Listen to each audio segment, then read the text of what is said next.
Hey everyone, welcome to the Nashville Dads Podcast. We normally release episodes every Monday, but we are doing a special release for this one. We met up with Mayoral candidate Freddie O'Connel this past Sunday. Freddie was a really easy to talk to guy, and we had a great conversation about everything from public transit, the NBA, Bluey, family rhythms, being a parent during COVID, and supporting your partner. We really appreciate him spending a Sunday night with us and talking about life in Nashville. We really hope you enjoy this conversation, and we encourage you to learn more about the people running for office and make sure to go out and vote this Thursday, August 3rd. And now, on to the episode. Well, thanks for coming on. Yeah. Well, this is actually maybe the most exciting thing, because when I'm not doing any other parts of my professional or political life, dad life is the best. So yeah. And do you have how many kids do you have? 2 little girls. Nice. How old are they? They are 12 and 6. Oh man, ours I have a 7, a 5, and a basically 2-year-old. Yeah. So That's awesome. And then a 2-year-old for me. Or basically, Yeah. I mean, like we're rounding up. Yes. They're born in September, so Yeah. We could say 22 and a half months. we had this discussion with the guests the other day of like, if we say we have a 1-year-old, you're going to assume a kid that can barely walk. That's right. Is just kind of hanging out. But it's like, no, they're running around and sprinting and talking a mile a it's minute. the funniest thing, the transition of like counting in months Yeah. to like, hey, and so many things become real at 2 They that, really that just do. weren't there before. Like almost conversational stuff, right? Like maybe depending on your outlook, the sort of first tense of screen time, and all that stuff.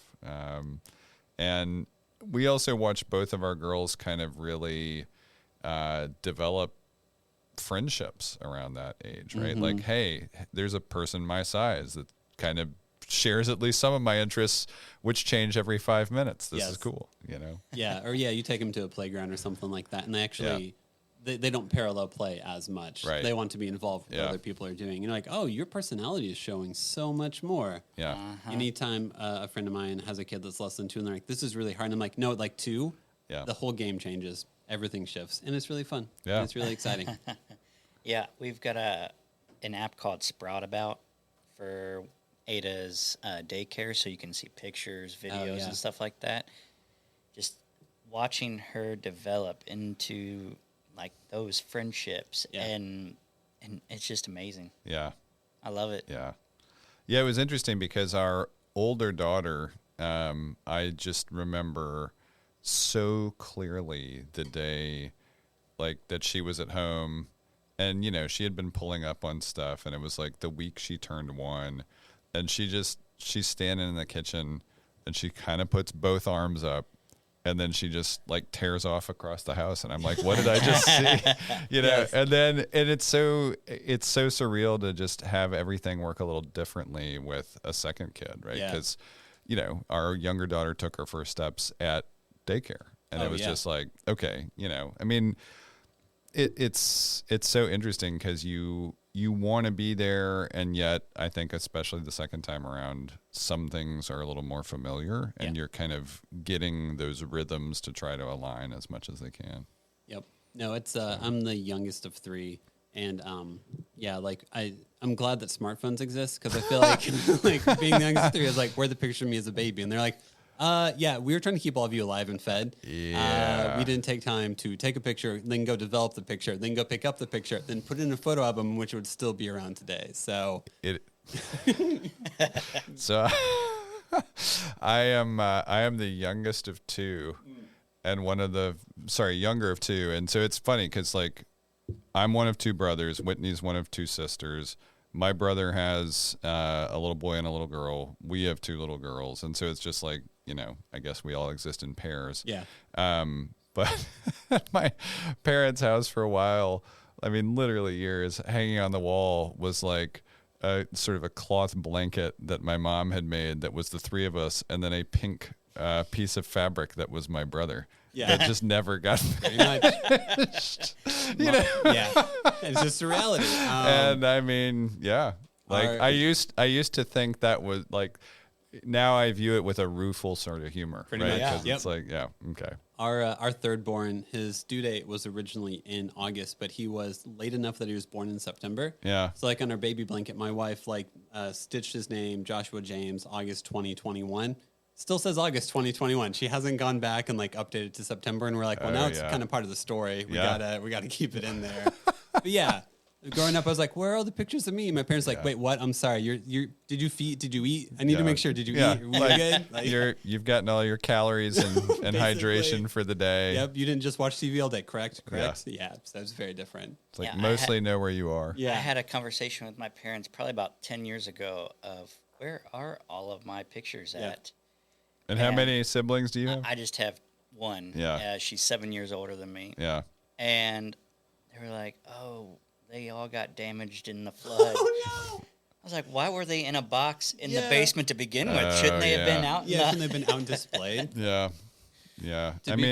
It's funny because I tell everybody that I hear is expecting their second, there's just a simple observation that 2 is more than 1. Yeah, basically. And then, the folks that I know that move on to 3 or more, it's just like, the transition to zone defense is wild. Yep, it is. There's a lot of times where the girls will play upstairs with Barbies, and I'll be downstairs with the youngest because he's still the age where he walks in. How he plays is destruction. And they're literally creating whole worlds with Barbies up there. So he walks through the door, and they're like, no. And I'm like, you did just build this tower for like an hour with Barbie stuff. So... we'll figure it out tomorrow. I'm just going to take him downstairs and eat some snacks. It'll be fine. It'll be okay. What do you do for a day job? I know you're running for mayor. You're very busy. So what else do you do with your time? At least until December, I had a 20-plus year career in software and information technology. Had spent the last few years at Hillstream. And it's so interesting because I have been so lucky for 15 years to have either, with employers or when I have started my own businesses, there's always been kind of just enough space to allow the things I was interested in civic life to creep in. And so 15 years ago, I got invited to join Mayor Dean's Nashville MTA Board of Directors. And, so that meant a couple times a month I was going to have to leave the office to go to committee meetings, a full board meeting. There may be public meetings, and a lot of this stuff is moved around. I mean, especially back then, you had a lot of meetings that were just smack in the middle of the day. And so this whole notion of how, on the one hand, it's really wonderful that Nashville is a city where across our dozens of boards and committees and commissions, we really do run with civic volunteerism being a core part of the city.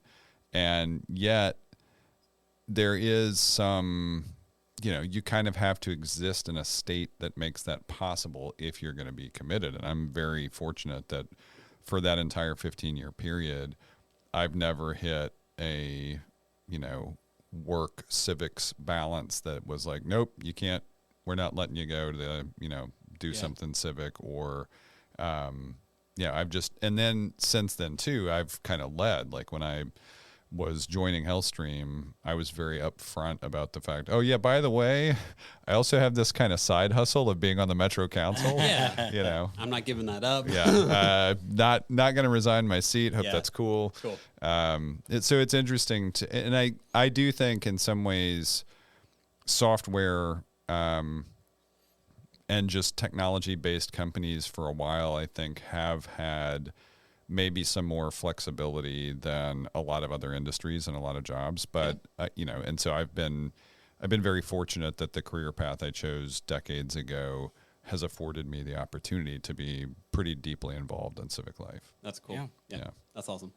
And what district were you for Metro? Yeah, so I was 19, which is sort of the urban core. It's like sitting here in the studio, just a couple miles away, we hit Edge Hill Avenue, and basically from there, that's sort of the southern boundary. University School of Nashville's southwest corner, and then goes through the northern half of the Edge Hill neighborhood through the Gulch and downtown, kind of spills out southeast along Lafayette and Murfreesboro all the way out to Spence Lane, and follows the river around up to my neighborhood of Salem Town, and then kind of follows the interstate around all the way out to Fisk University, and that's kind of the boundary point. That's a huge district. I mean, and if you look at maps, it's interesting because there are geographically even larger districts. Yeah. What is maybe most distinctive about mine over the past decade is actually the population growth. Like we have welcomed more people to District 19 over the past decade than any other part of the city by like 10,000 or more. Oh, yeah. I mean, you can look, and this is why on census data every 10 years, we'll see what the state interference in the size of our metro council ultimately means. Yes. But as long as we've been a 40-member metro council for the past 60 years, the way that it has worked is every 10 years you rebalance it, because the whole point is to at least periodically have the same number of people in each council district. And so over that census data collection period, I mean, we caused the imbalance in all of the other districts, right? And so it's interesting too, because what I sat down with Metro Planning as they were going through what we expected was an ordinary redistricting last year.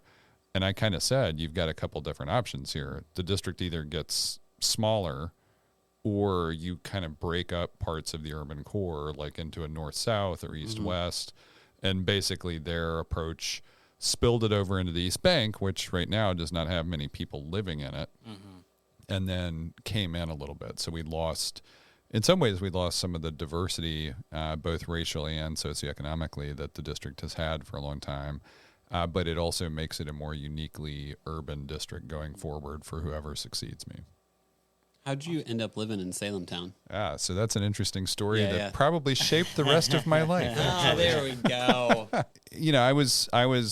I had basically come back to town to work at a startup after college, and kind of had a job waiting for me, which was very nice. Yeah. And I looked at where other jobs were, and frankly, they were all in cities that were way more expensive than Nashville at that time. And I had some friends coming back here for grad school or figuring out next steps.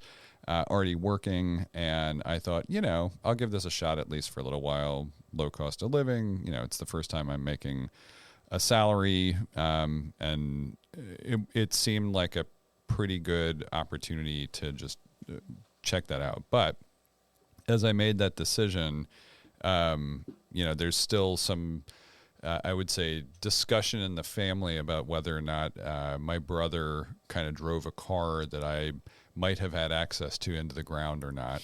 I have my own version of that story, but of course, needless to say, I wound up sharing a car with my girlfriend. And so my goal was to keep my costs very low, because we grew up in I would call it a working class family aspiring to middle class. And so just if I ever wanted money, walking around money of any kind, if I ever wanted anything, I was going to go work for it. So when I turned 16, it was like every weekend I was working, every summer, every winter break, all of those breaks. I mean, it was just like, if I wanted money in my pocket, I was going to go work. There was no, it wasn't like there was no generous allowance or trust fund kind of in the picture at that point. And I actually think it's a really overall, it's healthy for both work ethic and understanding value, but it meant that I really didn't want to be carrying around debt. And so my deal with my parents was we'd continue working through summer and winter and kick all that into tuition. They would help with tuition, but then I would pick up student loans on the back end. And so I aggressively wanted to pay those off.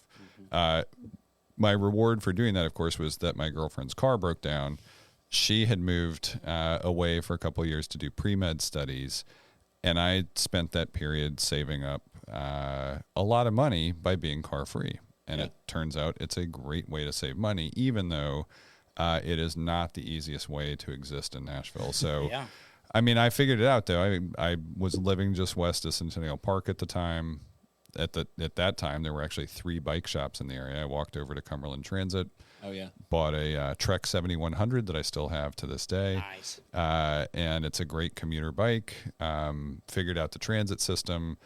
And this led to a whole bunch of things. So, one, when Whitney finished her pre-med, she got into Meharry Medical College, which is in North Nashville.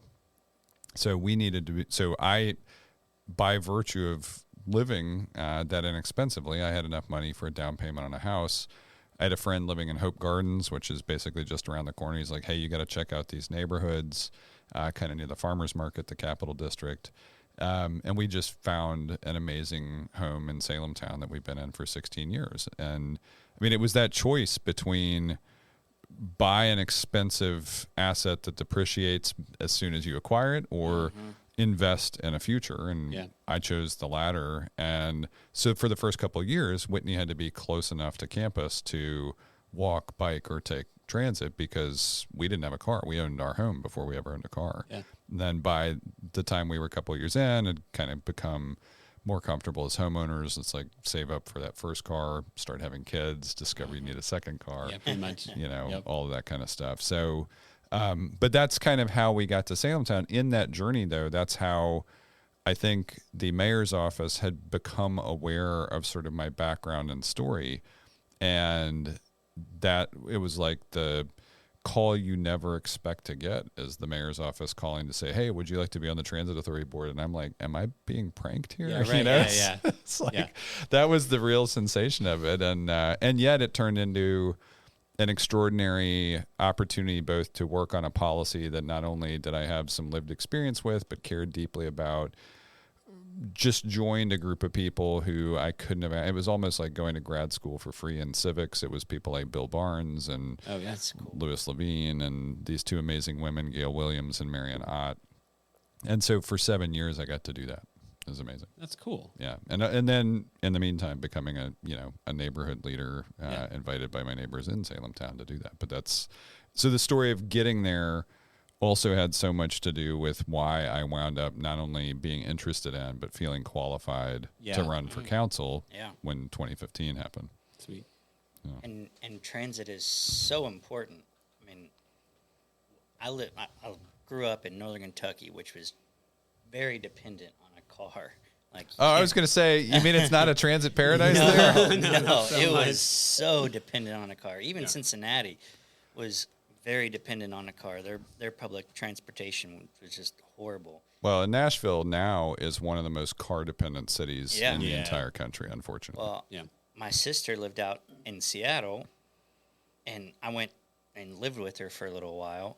She had the car. I didn't have a car, but their public transportation was phenomenal. I could get downtown. I could get to the University District. I could get wherever I wanted to go, or get on the Burke Gilman Trail and just walk or ride my bike.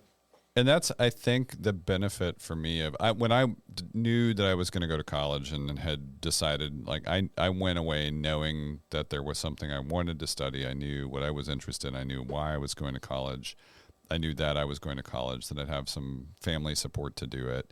But I also knew that in making that choice, I wanted to go somewhere that was not here. And so being up in the Northeast, you learn not only how interconnected so many of the cities are in other parts of the country. I mean, we used to be able to take Amtrak all the way down to D.C., where some of my friends were, or all the way up to Boston, where, again, we had a lot of friends. New York is in between. I was in Providence, Rhode Island, Amtrak station right down the hill from where I went to college. And New York was just a few hours away. Boston was barely an hour away. D.C., even on a bad day, was 8 hours by train. There were cheap buses that were regional. I mean, you had so many different ways to move around in the region that was pretty amazing. And so then, again, seeing some of the other bigger cities and discovering, especially in those years after college, how much easier it was, for instance, for my friends in some of those cities like Seattle, like Boston, like New York, like D.C., like Chicago, to all be able to exist and get their career started without even worrying about a car. And I mean, even in Nashville, with, kind of living independently before you had kids, I mean, the world does change dramatically, but the truth of the matter is our girls love transit. I mean, they ask us sometimes, why can't we use it more? It's almost like, we do it for special occasions almost where we know parking is going to be a disaster or something like that. But it's not like a daily ritual, especially for the whole family. I mean, I can still use it independently if I am trying to do the same thing, basically, make things a little more convenient from a congestion or parking standpoint. But it's trickier for a whole family. And I do have a lot of friends now in middle and high school where their students are using it for access to education, which is great. And I grew up with a lot of friends who did that, like went to MLK, went to Hume Fogg, would routinely take the bus. And those are more urban, easier to access schools. But, this far into the 21st century, it's still like you have to come all the way into downtown if you're going to any other part of the city. My wife can work remotely, so we did the whole month of June in Denver. Oh, wow. I'm a stay-at-home dad, so I'm on. It's like my workload like triples over the summer, basically. But yes, I'll tell you, COVID taught me a lot about my own limitations of being a stay-at-home dad. You know what? It's this really weird thing. I am good at being a stay-at-home dad because I'm okay if I look at the end of the day, and it's like, what did you do today? Everyone got fed. Everyone's still alive. We had good vibes, and that's success to me, and that's a good enough bar for me. So I don't think I'm normal in that way. I'm lucky that. I don't know, it's always a weird thing to communicate as a man of like, well, I'm not the most ambitious person. I'm cool just sitting at home with kids all day and like learning random things. I think it's actually just even the becoming a parent thing though. So a couple things happen though. And then I want to hear about the Denver piece, but I realized it is such a great, the act of parenting, like the moment our daughter was born, it was like, okay, so it's like year one is sort of the year of care and feeding, right? But everything after that, like we were talking about age 2, it's kind of like it pushed me to rediscover so many parts of my creative imagination. Oh, yes. Right. And parts that, cause like I don't think we were having kids until, early 30s, right? And so I had been in the working world a lot and certainly still had stuff I liked to do and even friends who were creative, but just the idea of what you can do with a box, I mean, that kind of stuff, or like anything can be art supplies, those kinds of things. I think those are great moments. But I think I also learned a lot because Whitney by that point was in the throes of internship and residency. Oh, yeah. And so a lot of those first couple of years for our older daughter was me in effectively single dad mode for a lot of the time.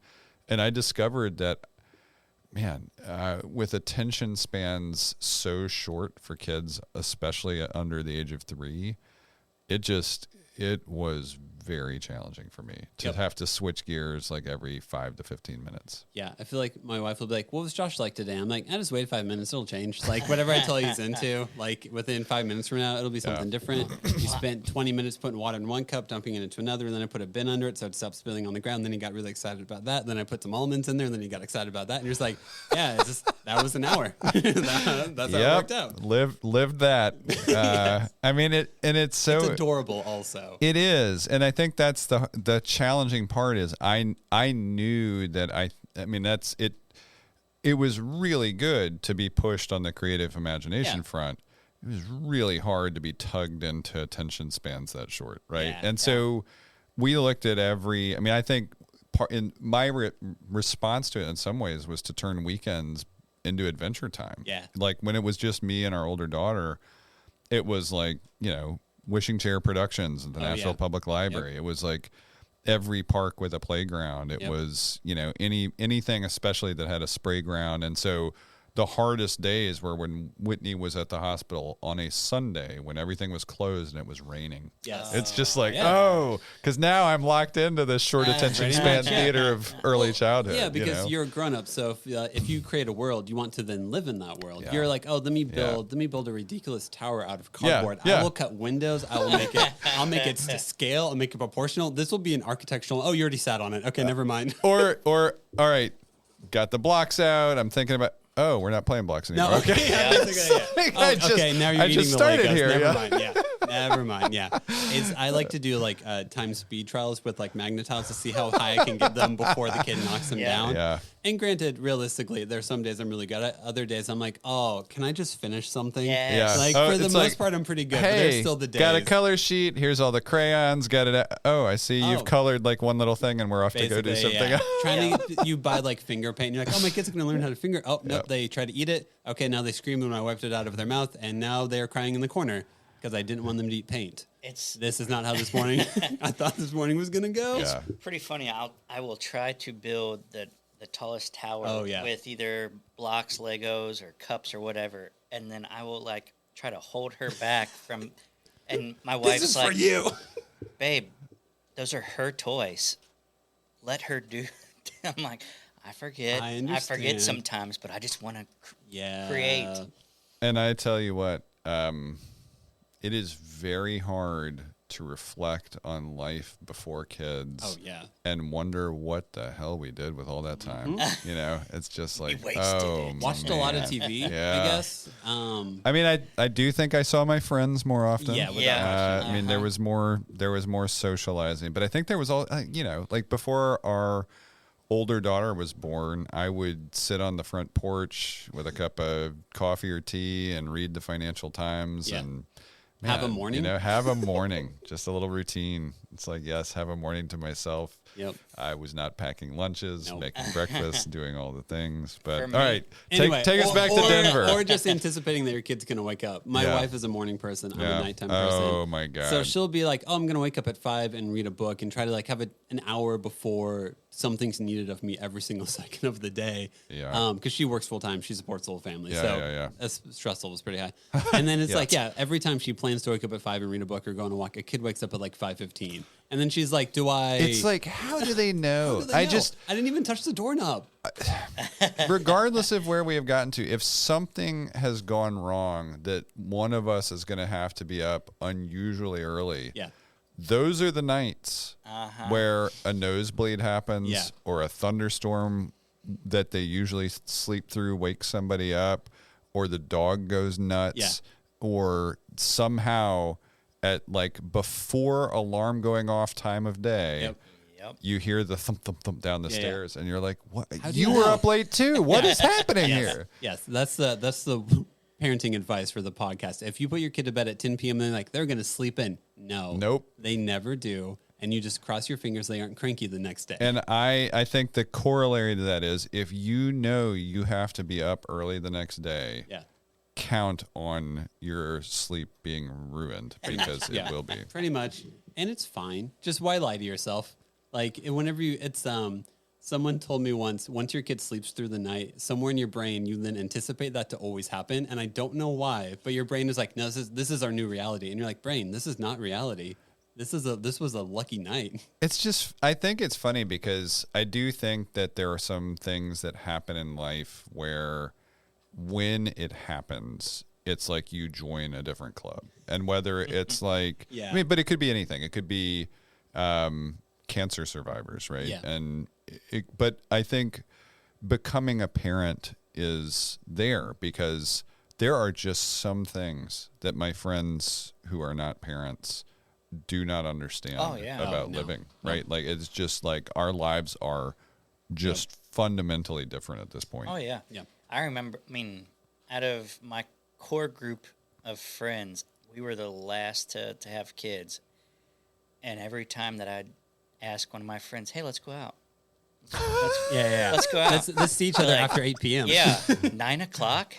No, that's like 5 o'clock, and I've got 15 minutes. Basically. And I never understood that until I finally had Ada, and I was like, okay. I don't know. I think this is probably the night owl in me, and also the part of my identity that was going to be protective of. I love, and I feel like I couldn't have done any of the rest of my life, especially once I became a dad, like to be immersive in the way that we have gotten, all four of us in so many ways, to spend really good quality time as a family. And I wouldn't trade that, but I also wasn't just going to be a dad. Right. And so in so many ways, what I discovered over the past decade and change was that there was a group of people I could see after about 8:39. Yes, there really is though. Yeah. And then it would slowly, like as more of my friends started having kids, there just weren't a lot of night dads, you know?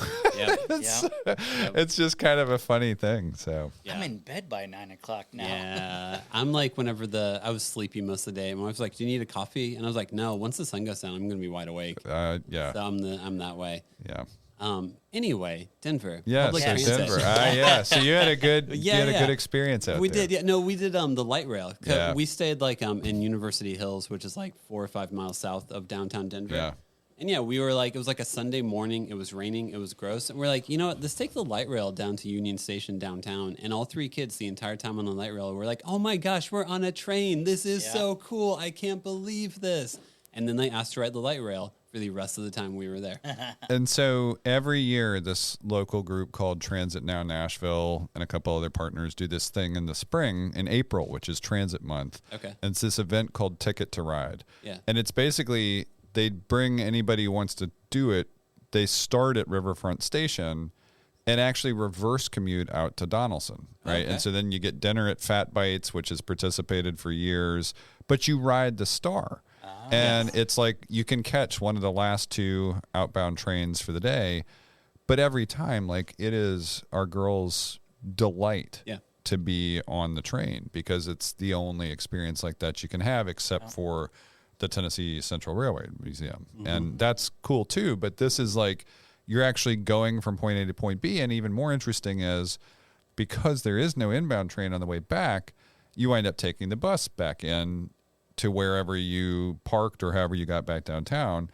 And so it's like you get to take the train out and the bus back, and it's a good exercise in how transit is sort of supposed to work in a city, but also every kid that we ever see who participates, it is just like their minds are blown, especially if they grew up in Nashville, because they may not have had an experience like that here. Yeah. You know? So I love it. We went and saw a Rockies game while we were out there. Yeah. And so we rode the train downtown again, and it happened to be the Game 3 of the NBA Finals, which the Nuggets were in. Gosh, man, you were there at a great time. Yeah, we were. A lot of I'm going to say, did not anticipate the Nuggets this year. They finally came through.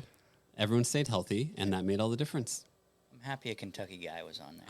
But like, there's a Kentucky. I'm an Indiana fan. I'm from Indiana. He's a Kentucky fan. So I don't know why. I think because we had no major franchises here. I can't tell you how these 3 teams became my teams as a kid, but I was a Cardinals fan that I think became, I mean, that St. Louis is close. Yeah, but like Braves. Braves, like, I mean, right. But I think as soon as I saw Ozzie Smith do a backflip on the field, I was like, that's my guy. Cardinals are my team. Okay. And it was funny too, because back then the Sounds were the farm team for the Reds. And so we had some connection to Cincinnati, but I don't know why, Cardinals. And then couldn't tell you. Redskins, now the Commanders, right? Yeah. And it's just like, I don't know why, but that was, and then the Celtics were the basketball team. And I think it's just like, who knows why? I mean, 3 totally different cities. Yeah.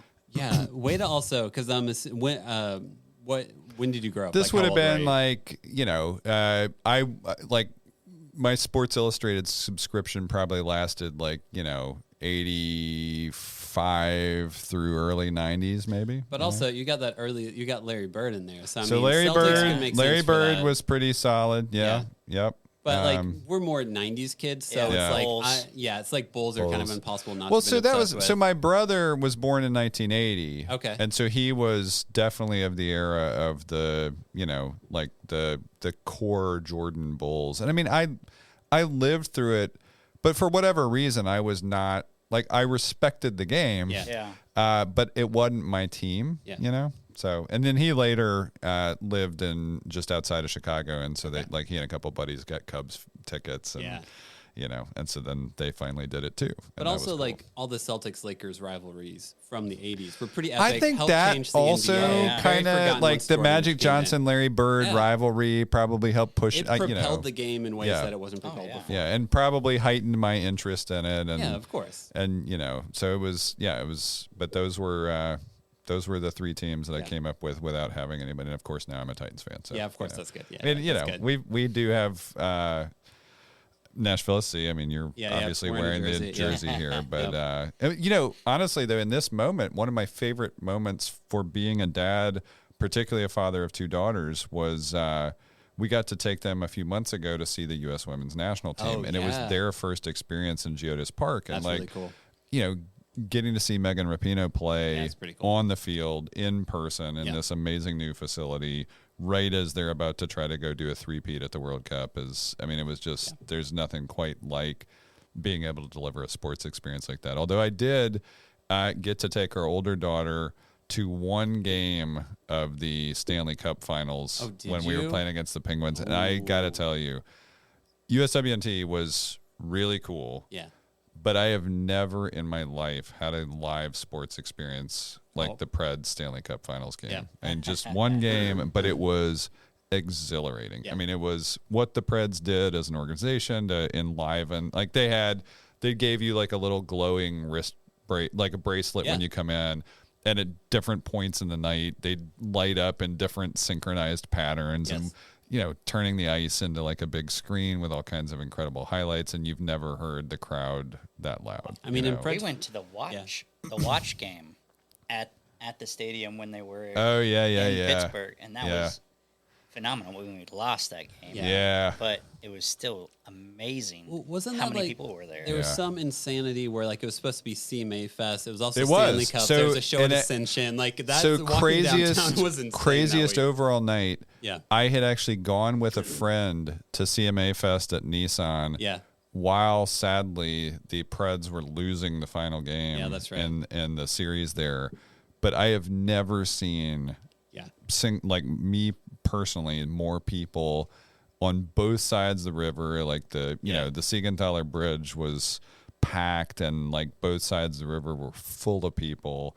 And it was kind of like East Bank jubilation from CMA Fest and like, West Bank heartbreak over the Preds. So I just remember like that week being like, oh, what's in town this week? And I'm like, I might not be going downtown too much this week. I'll just expect to send some traffic if I do, rightfully so. And it's funny because like our girls aren't, I mean, I was definitely the baseball card collecting and even short-lived basketball card collecting guy with a subscription to Sports Illustrated, and they're attentive, like, and they're pretty athletic themselves, but it's kind of like more like special event sports attachment, right? So they'll be excited to go do that. We just went to a Sounds game the other night. It's fun, but they're not like, Dad, can we get season tickets? Yeah. It's, when the Olympics, both summer and winter, come on, we try to watch that, and they're fascinated. When we see great women athletes, that stuff is really cool. But it's not just like a year-round.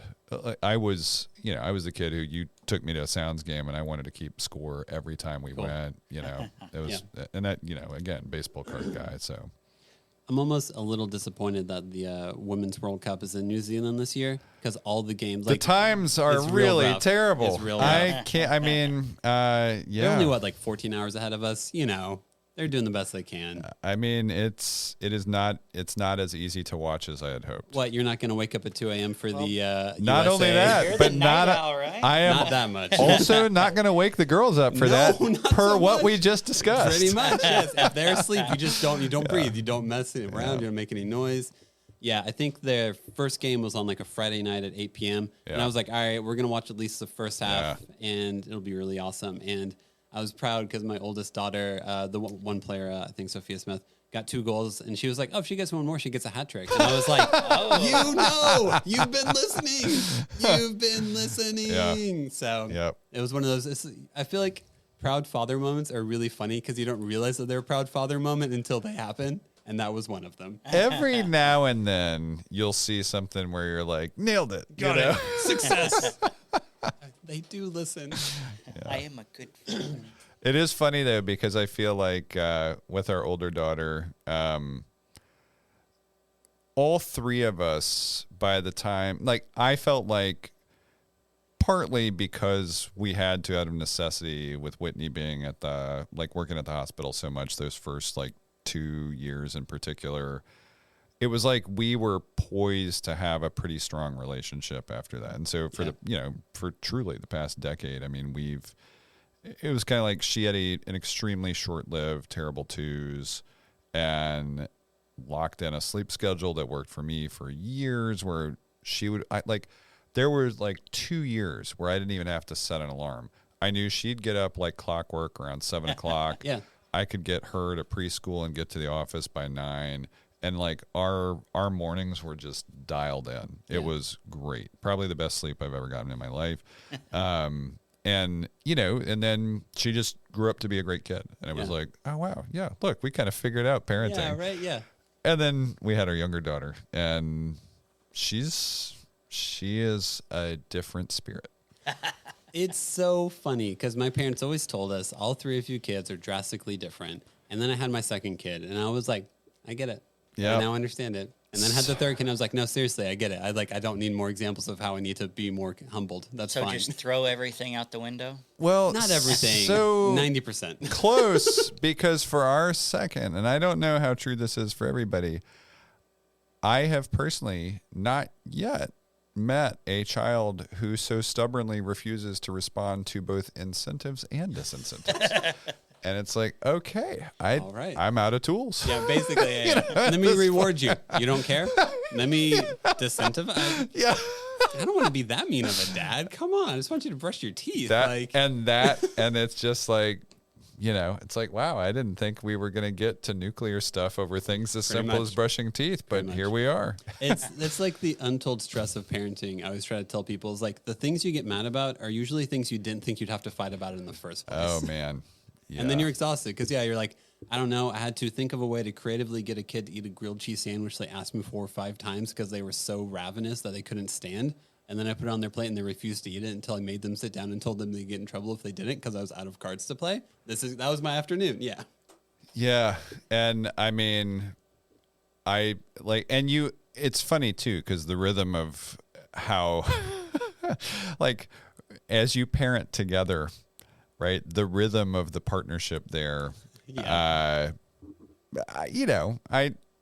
I do tend to be in the mold a little bit more of the stern father. Sure. Right. And it's not without warmth for all of the rest of the time, but we have definitely had the conversation in like more than once about, I will hear Whitney say, I hate repeating myself, and me saying, I don't repeat myself. It's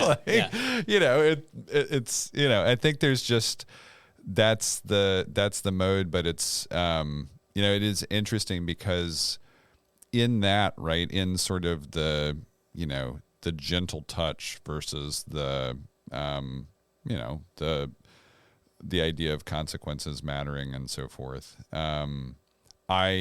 I do have to allow myself to be coached into a space of like, not like I have to, there's a de-escalation that I have to allow myself to experience. Yep. Right. Yep. No, it's really fun. Yeah. I think those are the moments also where you realize how much of the same page you're on with your partner.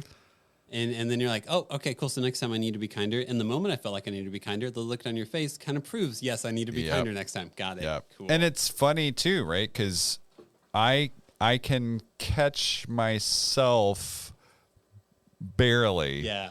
But having somebody there to help me catch myself is incredibly helpful. Oh, it's like whenever you... I'm the exact opposite. It's like when you throw the football to your kid and you realize whenever you called their name, they hadn't turned their face yet, and then they turn directly into the ball. That's what I feel like parenting feels like sometimes. That's so and I'm funny. good. Oh, no, I'm not. No, I'm not. No, I'm not. I can't stop. I can't stop. See, Momentum's already here. I thought I was going to be the stern one, but as she is growing up, she has me wrapped around her finger. And my wife is looking at me like, "Hey, you need." Yeah, exactly.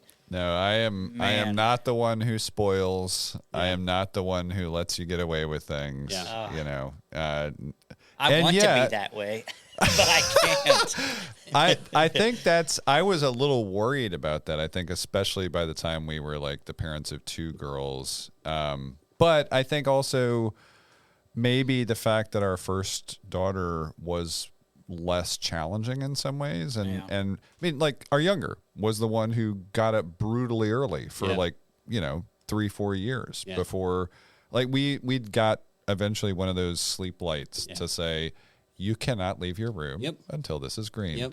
You may wake up. You may not leave your room. Here's your pile of toys for when you're awake. That's right. Here are the many things that you may entertain yourself with, but we are not among those things. And you may not come find us to cause us to be those things. Pretty much, yes. And it works surprisingly well. I've heard that consistently from people because, if your kid wakes up at 5 a.m., they want to do something. Yep. And normally as a parent, a lot of the times, you're kind of the source of entertainment. Yeah. So it's exhausting sometimes. Yes, it is. But I mean, again, I would say there is, once you join that club, there is no greater experience. I mean, and I am somebody who looks at every day hoping to find joy in some part of it, right? But parenthood in particular just changes the outlook about everything. I mean, it makes... And I think in some ways it makes the highs higher and the lows harder. So it's been an incredible journey for us. Yeah, no, I think, you were saying earlier, whenever you have a little kid, you have to get in touch with your imagination a lot more. I think you start to, you just reanalyze your own childhood in a completely different way. Yeah. You have more, hopefully you have more empathy, you have more understanding of why your parents did the things they did. And you have to, still have some questions for them. Oh, but yeah. And some therapy bills. Not sure when those are going to get paid. But you realize that like your child is seeing everything for the first time through new eyes. And it's such a privilege to be able to see that. And there's so much beauty to that. And you just hope that like the static in your life isn't so great that you can actually acknowledge it. Mr. Rogers talked about that. He does though. Yeah.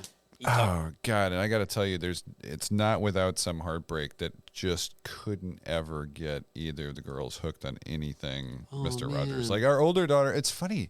I don't know how we did this, but like neither one of them honestly got particularly into Sesame Street. It was just like, what are you all doing? I mean, totally. Now it did like broaden my horizons to a new era of PBS Kids where there are just some incredible shows, which don't make me miss some of those. But I think it's almost like neither one of them has ever had, there's like, they haven't hit their retro moments. Okay. You know, like they're just like, I can show them something and they'll just be like, that looks old.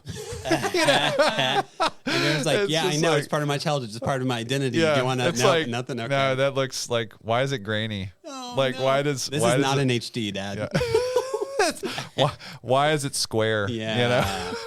Back in my day. Our kids have weirdly latched onto that for us. I like mentioned to them jokingly once a Goofy movie, and then we watched it for like a month straight, and I was like, this is not what I anticipated. Happened with Mary Poppins also, where my wife was like, I watched this movie as a kid. We watched it for like a month straight. And going back much before 2010 can happen, but doesn't often. Okay. Going back before 2000 is tough. It's a different time. It was a different time. It was a different time. And I will say I worry about kids who didn't experience the 80s. Yeah. Yeah, right. Mr. Rogers. I mean, John Reading Hughes Rainbow. movies. Yeah, John Hughes, man. Yeah. I don't feel like, is there any director who's on par with John Hughes, like from our era? Because I mean, John Hughes is a definite thing. I mean, there's a whole aesthetic there that happened where I feel like, you know, we were doing more with drama and comedy and coming of age. And you know, like I kind of feel like there's there's stuff in the vein of Pitch Perfect or I'm trying to think of what else. There's a couple that are sort of like almost teenage Shakespeare reductions, right? And the name of the couple that I'm thinking of. Pie. Yeah, American Pie is a thing. There are a lot of American Pie movies. That's there one was, of those. but the first three, the main three, are There good ones. are some serious I franchises grew up on that. where you look at them and you're like, oh, they're like 10 American Pie movies? I didn't. Well, what? and it is kind of interesting because I am interested in also the impact of, right, so Spielberg, we tried E.T. and it was so viscerally memorable to me as a kid. Yep. And like our girls watched it and was like, okay, aliens, whatever, you know, it just didn't seem to, I think there's almost been so many different things that are more exciting. And that's the funny thing is now we've kind of made this turn in, like if I had been a kid and, you know, growing up collecting baseball cards and comic books at the Great Escape on Broadway, right? If the Marvel Cinematic Universe had existed in this incredible form it has taken now with special effects at their peak, I would have been all about it as a kid. Like there's no question. It would have been like, I would have been all about it. The details, like, am I supposed to watch this chronologically or in order of release? You know, there's a chronological, right. There's so many where do I put the series? Like, you know, and I like that would have been the thing that I would have been all the way into. And now it's kind of like, I think in some ways maybe that's replaced some of the other stuff that's out there just because it does sit there. Video games have also come such a great distance from the time when we were kids. So there's just so much content. That out too. there. Yeah. Well, I mean, look, I could never have predicted that our then 10-year-old would become, you know, an enthusiast for Minecraft YouTubers. Yeah, right? But like, that's the thing. I did not expect to ever know who Mr. Beast was. Right? Like right? just not, because Minecraft kind of happened after I just haven't spent much time with video games. And I mean, I used to be like, I was straight up an 8-bit Nintendo kid and had like, you know, half the point of our having a computer. I mean, I was interested in stuff on the rise of the internet was really fascinating, but you know, a lot of the old classic computer games I spent a lot of time on. Still like never actually put my pocket change into buying Myst, but had a friend who did, and we spent some hours, you know, solving puzzles and all that stuff. But it was, you know, watching our older daughter get a Switch and kind of again living some of that through COVID, which I got to tell you, I mean, the entire process of reacting to COVID from very young children through my friends who were trying to navigate their kids going to college or having a major life transition, graduating from college in some cases, just an unbelievably difficult time, I think, for parents, no matter what age your kids were. Yeah. I felt lucky to some extent, and it feels weird to say the word lucky, but my daughter started kindergarten the second year of COVID. And I was like, oh, I'm so glad she didn't start kindergarten in 2020. Oh, man. Because you kidding? It's just nothing. Everyone did the best they could. Yep. And hardest few months of our lives pretty much were trying under one roof to operate a telehealth clinic, a software office, a council office, a distance learning third grade, and a preschool. Yep. You know? And that was also your best choice. Like to do that was the safest option anyone knew to do. Yeah. And especially before any of us, including Whitney, who got the vaccine earlier than anybody because of her role in healthcare. Yeah. And then eventually watching our daughter's teachers, my parents, right? And I was the last one in the family to feel like I had, I mean, well, no, I mean, even then, like waiting to see when our older daughter might qualify for vaccine eligibility and what even the pediatric horizons were going to be. But like, I remember that summer I had friends who were perfectly healthy wind up in the hospital, narrowly avoiding being put on a ventilator. And it's just like, this is the most terrifying thing I've experienced. Kind of is. It was so much uncertainty. It was, yeah. I think that was also part of it is because with Whitney working at the epicenter of where pediatric trauma goes to be witnessed and in many cases recovered. And that, even though that's not her role there, I mean, she's a clinician, but not, I mean, she will get consulted on some things that have something to do, but I still remember she saw a grand rounds in like February of 2020, and she shared the details of the grand rounds with me. And I was like, okay, this is going to be pretty serious. Yeah. And I started thinking then about, like how do we bridge what is going to be an actual health crisis into public health and thinking about what the policy implications were going to be. And then, and then what do you do at a family level? Because my greatest fear was somehow she was going to encounter it at the hospital, because that was also the year where you learned that personal protective equipment was in short supply. I mean, they literally handed her a bag with an N95 mask in it and said, "Don't lose this." You know, and it's just like, she's going to get it, and then we're all going to get it, and who knows what's going to happen. Pretty much. You know, and somehow we didn't, and you know, like. So you never got it? Well, no, I've since had it, but fortunately, nobody in our house. I mean, our younger daughter is the unlucky one, and this is the craziest part too. Nobody ever got it at school. Okay. Our younger daughter managed to get it twice, but it had nothing to do with being at school. Yeah. And she wound up getting it before, you know, pediatric vaccines had reached her age limit. But I mean, it seemed to be, she weathered it fine. Yeah. You know, the crazy thing, Haley worked from home, but got it somehow. Oh, interesting.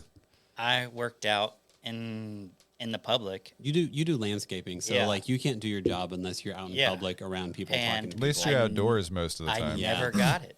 Yeah. I never got it. To this Really? day, I've never had it. And So- I have asthma, so I was like...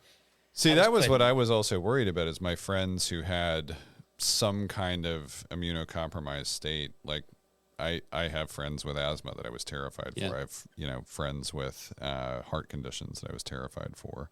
Our older daughter, to the best of our knowledge, has never gotten it. She's never tested positive. She's, you know, I mean, she's had a couple of other viruses, and there's more than just one sickness. I mean, this past winter, all three of the ladies got strep throat, and Fantastic. all for the first time. Strep Whitney had sucks. never even had it, and they got, all three of them got it, and somehow I dodged that bullet.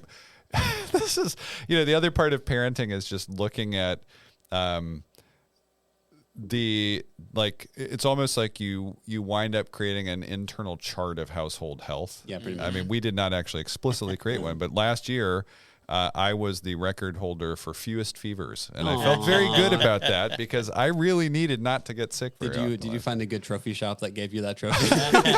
Well, it was actually unfortunate, because I think, you know, our younger daughter started kindergarten, and our older daughter managed, like, for the first year she was in preschool, it was like every month a fever. Yeah. Right.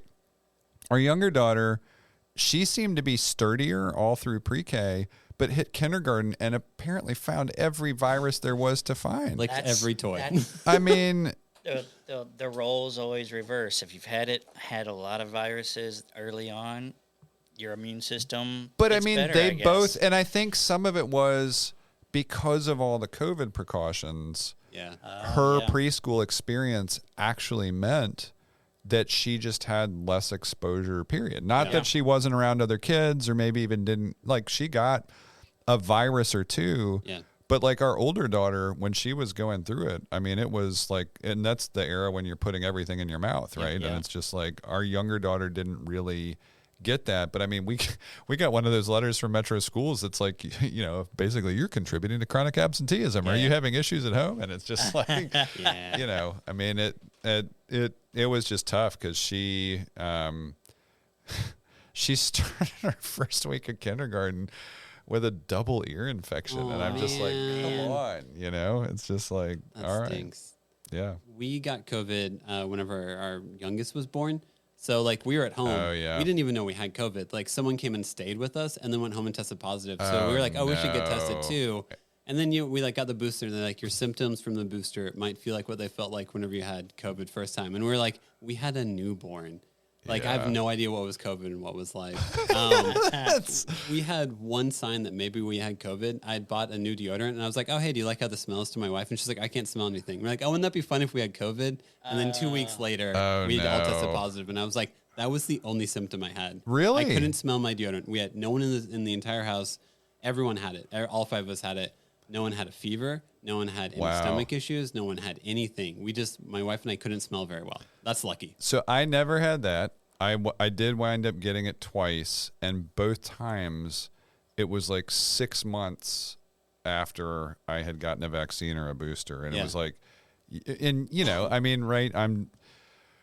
That was the other crazy part about 2020 and some of 2021 is it's just really hard to do public service without access to the public. Yep. I mean, we tried, we had several neighborhoods eventually start doing neighborhood Zooms or whatever, and Metro started using WebEx for stuff, and we had a couple community meetings we organized that way. Council met virtually, which was totally surreal. Yeah. And I would not recommend it as a way to do the people's business, but it was interesting to then wind up getting it, and both times, like, my symptoms, and this was the other crazy thing about it. I still feel like if I know 100 people, I know 100 different symptom sets, because I never lost taste or smell. Both times it was like a 48-hour fever that kicked my ass, put me in bed, didn't want to move, woke up, fine. Yeah. And we also never had, and this was, again, good, just because I think when you have a doctor in the house literally helping establish your household health protocols, we never had more than half the house down for the count at any given time. Nice. So that was also very fortunate. But I will tell you, that's the other most difficult part of parenting. We did get a gift from our older daughter at one point of having a terrible stomach virus, right? Oh yeah, those are fun. Oh man. And so we basically set up the period of, fortunately it didn't last for more than 24 hours, but she had it first, then we got it. And and this was when she was still quite young. I think she was maybe not quite 2. Okay.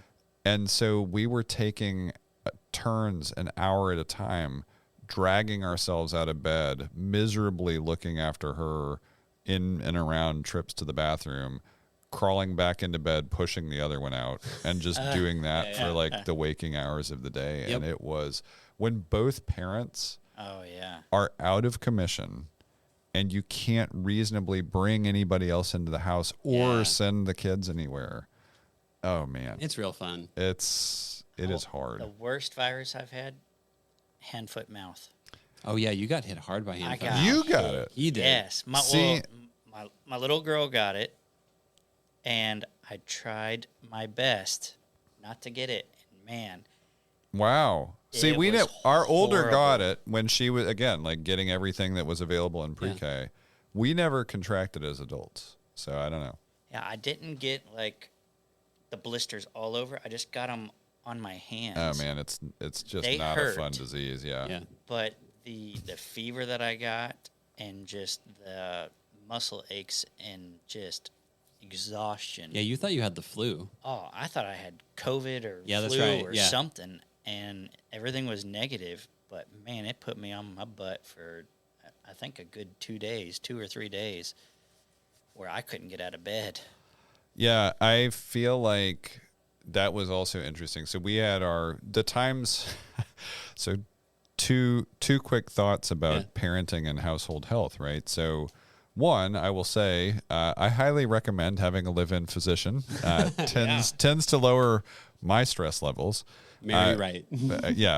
We have avoided so many trips to the emergency department just because we have someone who knows what's serious and what's real and what's not. I mean, I would have been like, okay, time. But our older daughter got a pretty bad case of bronchiolitis, and we did wind up going to the emergency department, and she got a breathing treatment while she was there. I mean, it's like there have been a handful of those times that are really scary as parents. And I think as parents, it's hard to know a greater fear than worrying about your child and their health or safety, right? I mean, it is just, it's the only time that I have felt like fear was almost crippling for me, and it's interesting because you're really feeling it on behalf of someone that isn't even you. Yeah. But I will say too, I mean, it is like, for me, I do think my experience with all of this has been different, and that overall I have had lower stress because I know I've got a partner who is there to she is both girls' mother first, but she is also a doctor. And so it is really good to have that, that first person guidance, awareness, all of the things to help sort out, hey, is this really serious? Hey, what steps do we take here?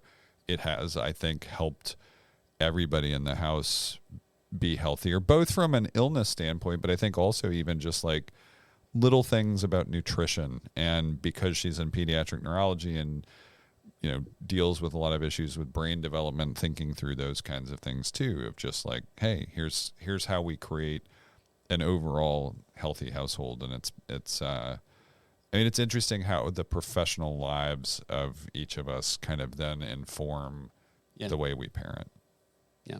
My second born had seizures whenever she was born. Oh, she wow. had fifth day fits. Yeah. So yeah, like you might have seen someone in Whitney's clinic. Maybe, might have. Yeah, actually, I know. I talked to a neurologist at Vanderbilt for like a full year. No, but there's that moment of like, whenever you realize it's time to go to the emergency room is a very weird moment. It's like sobering. Yeah. I mean, we were like sitting there like watching our kid have a seizure, and we're like, newborns make really weird moves. I'm pretty sure this is a seizure. Yeah. How do we know what's a seizure and what's not? Yep. I had seizures whenever I was born. I had the same thing. Did It's you really? hereditary. Yeah. So I was like, is this what my mom was talking about whenever she said, this must be it? So yeah, you like drive to the hospital, you go to the emergency room. Kid has a seizure while getting an MRI, has it while on the intake table, and you're sitting there and you're like, how does the rest of this night look? Yeah. And I'm going to be asked serious questions about my child, and I have to have it together. Yeah. And you just kind of look at your partner, and you're like, all right, we're together. We got this. Holy crap, what's the next 24 hours going to look like? Well, and I mean, I'll say Whitney has talked countless parents through that. And sometimes directly as a consult, sometimes in clinic where you're trying to figure out what happened while you're at the emergency department, whatever. You know, and that's interesting. And then same thing too, like, you know, our younger wound up having to do a tonsillectomy, right? Mm-hmm. And it was for her, didn't even blink, like wasn't even she was up and like literally eating Whitney's entire plate of dinner, like within moments of waking up. Yeah. And it was just like, she has that kind of indomitable spirit though. And I was worried when I had a tonsillectomy, I was already a teenager and I didn't want anything touching my throat, not juice, not ice cream. Yeah. It was a miserable, incredibly painful experience. And she just made it look like, this is easy. There's nothing. Yeah. I do think I listened to Brandon of Nashville Restaurant Radio's podcast.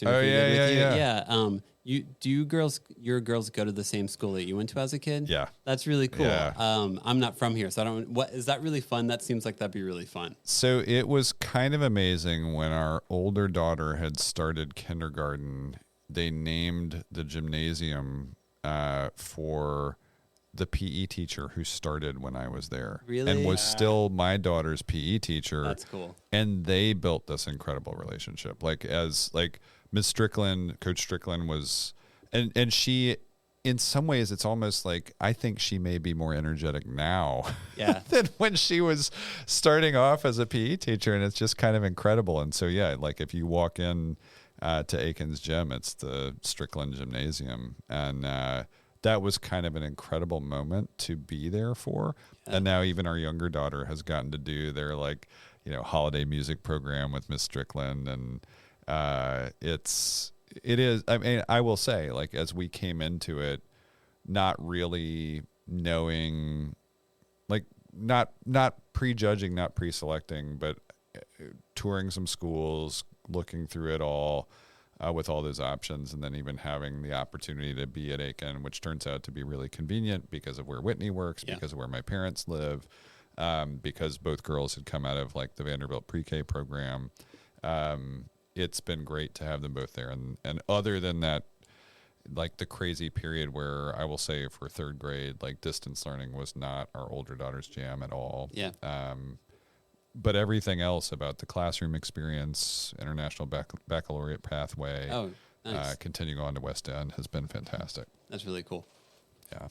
So, and that's, schools as a whole, right? It's a really, it's also interesting for me to think about the process of parenting and then also public policy, because I actually think it's really good to get insight from them as kids. Our older daughter loved nothing better than a swing set for a lot of that period from 2 to whenever.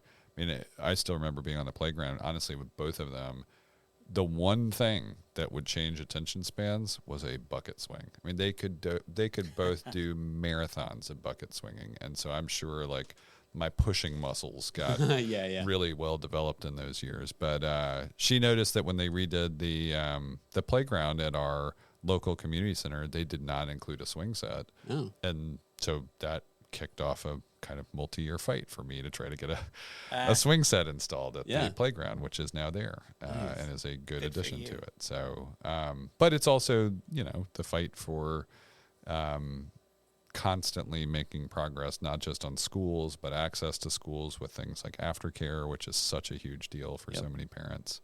And living through those fights, I think really is consequential because I am also in a position to sometimes help more parents that need someone there fighting for them. Yeah. And so that part is also really, really important.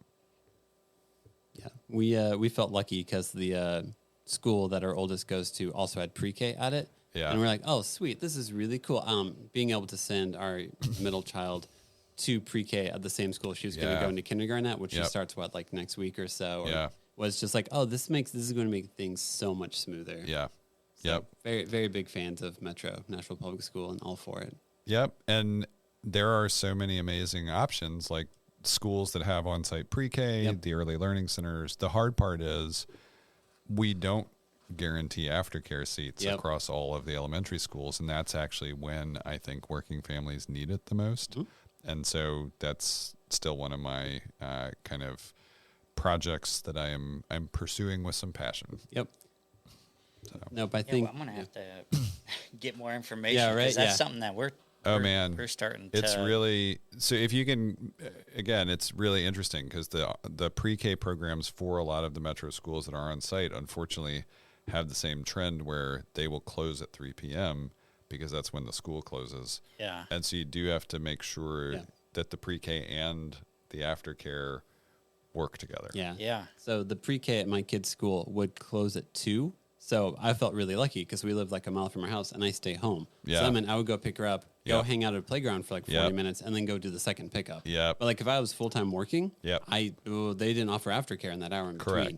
Correct. And that's whenever we read that, we're like, guys, come on. I'm not going to lie. What do people do then? I legitimately, and so I you don't know what actually we know. did? We balanced our schedule for 2 straight years waiting for the fight to be won to get a second on-site aftercare program at Aiken. And it was, I will say this, professionally, it was incredibly difficult because the good news was we had kind of weeks balanced where Whitney's week was lighter on the front end and heavier on the back end, and mine was flipped. But both of us were having to just rush out of the clinic or the office to get to school by 3 p.m., and it's hard. Yeah. So we learned later that a lot of parents just opted out of metro schools altogether because they needed guaranteed aftercare, and it ain't always there. Yeah. So what would they do? They would do private schools. Private school, and private school has or those. Sadly, move out of county or whatever. But almost every private school we looked at seriously when we were considering all options was always the case that they had an aftercare program. Yeah. I mean, for the amount of money that we're paying for daycare.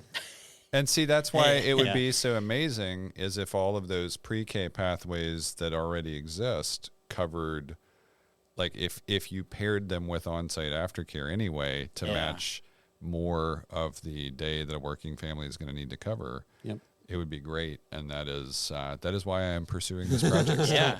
Well, even little things whenever pre-K would get out at 2, the teachers would have to come out and basically talk to people because people would start getting in line to pick up their kids at 3 p.m., at 2 p.m. So then they'd have to more or less fight with parents and be like, hey, guys, you need to not be in this lane. People are trying to pick up their kids from pre-K.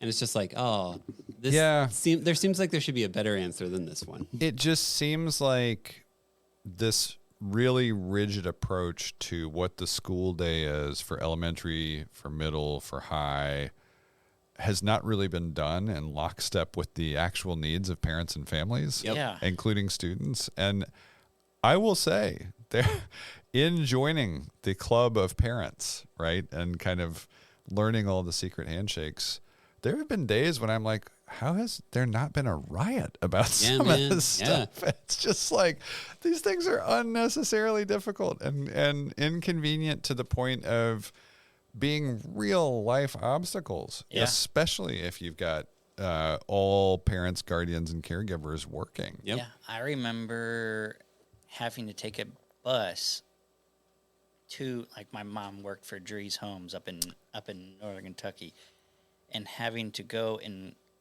to wherever she was doing the open house or something like that, and just sitting in the houses. Just hanging out. And then at a certain point, I knew that she was working.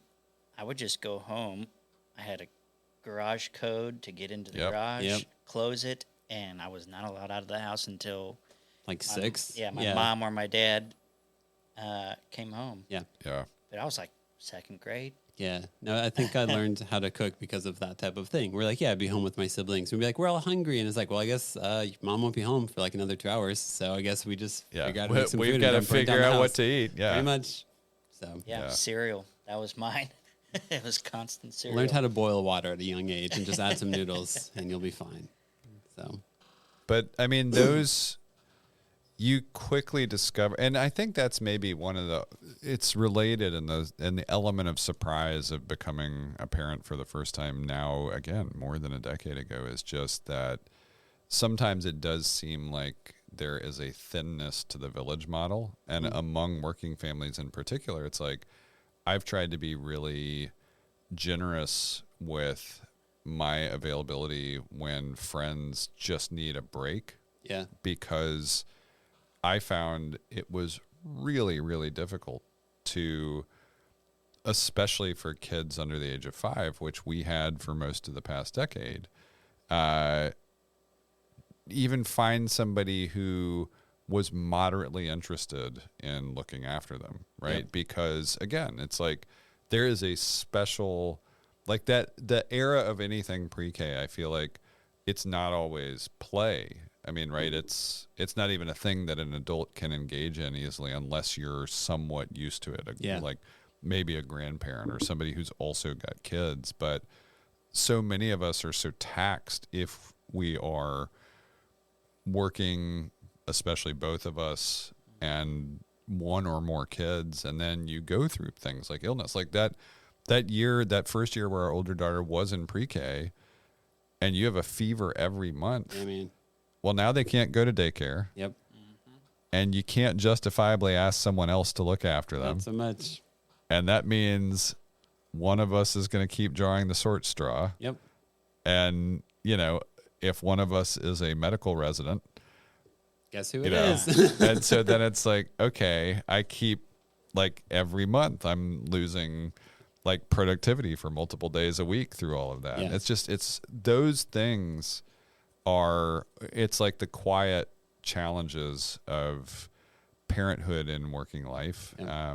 And I think we really should, talk more about how to lower those barriers or how to ease some of those challenges that, especially in good health, still exist for so many parents. Yeah, I think that's one of the stressors of becoming a parent when you both work full time. But those type of situations is pretty much why I quit my job. Wow, yeah. Yeah, because it was just like, all right, cool. So I worked at a dentist office, so I had to be physically present to get paid. Yeah, right. And so that's not a like work from home kind of situation. Nope. And my wife could work from home, but like her job made enough money and had enough stress that she could provide for the entire family. Yeah. So she's the one who would take care of the kids. Yep. While my job that basically paid for daycare, I had to physically show up at to be able to do that. Yeah. So, but that's like the type of stress level that I always try to communicate to new parents. Is like, no, there's going to be a moment. It's Sunday night. Your kid just spiked a fever. Correct. And you're debating if you give them Tylenol now or in the morning. And at what point in the day does their fever come in? So right. then, then you reshift your meetings. The fingers crossed for the thermometer showing something lower than a fever. I mean, how many times have we done that dance? Late night conversations. Okay, you take first half of the day, and I'll come back home early, and I will. Those household logistics. Yeah, they are. I do not regret quitting my job because if a kid has anything, it's me. and that's it. That has been usually me for most of the past decade. Okay. And it's tough because that also puts pressure on the entire household dynamic. And it's like, I mean, but I can't argue. Like most days of the week, I look at it as like, okay. Probably shouldn't cancel your clinic for this for people who have had to schedule it months out in advance. You know, it's like, yes. Your patient is literally coming from Kentucky or wherever in a 10-state region, and I mean, my project's not due for a couple more months. Yeah, so I think I'm going to take the hit on this one. Pretty much. Yeah, and I guess whenever you find a partner, and if they have that career track, you kind of know that you're like, your job will probably take some precedent because of that. Yeah. So does I don't know if stress or dynamic, I don't know what it does to the relationship, but you just kind of realize, you look up and you're like, oh, the best way for my family to be calm and be mentally present is for me to be willing to say, you know what, I'm going to be the one to cancel some meetings today. Yeah. Because the other route is, looking at Whitney and being like, is that clinic that important? And then try to tell me how that conversation goes. I'll say too, though, I mean, we have made some progress, and this is, again, like just watching with a front row seat, but the challenges of motherhood. Oh, yeah. Right? Everything about the whole era of are we breastfeeding or are we not? Does that mean pumping or does it not? What are the accommodations for all of those things? I mean, I could not even have told you before becoming a parent that lactation consultant was a profession. Yeah, same. Right? Yeah. I mean, it's so... The entire world was like, I was like, it just happens. Like, you just pop a baby on the some random lady came into our room, and I was already so tired and confused. Yeah. And they were like, oh, yeah, I'm the lactate. I'm like, huh? What? I had no idea that this was even a thing, but cool. And then, all those things you learn about the kind of intricacies and intimacies and challenges of motherhood in those early years, right? Where you're making day-to-day decisions about, hey, are we going to do formula? Are we going to do, again, back to breastfeeding or whatever? And what is that going to mean for the mother, for the children? Like, where is their thanks? Where are those, because those stresses of motherhood that I think are truly biologically unique to the mother. I mean, I still, like, I lived right alongside it, but I can't imagine the emotional stress that comes with those decisions, those outcomes, all that kind of stuff. The breastfeeding,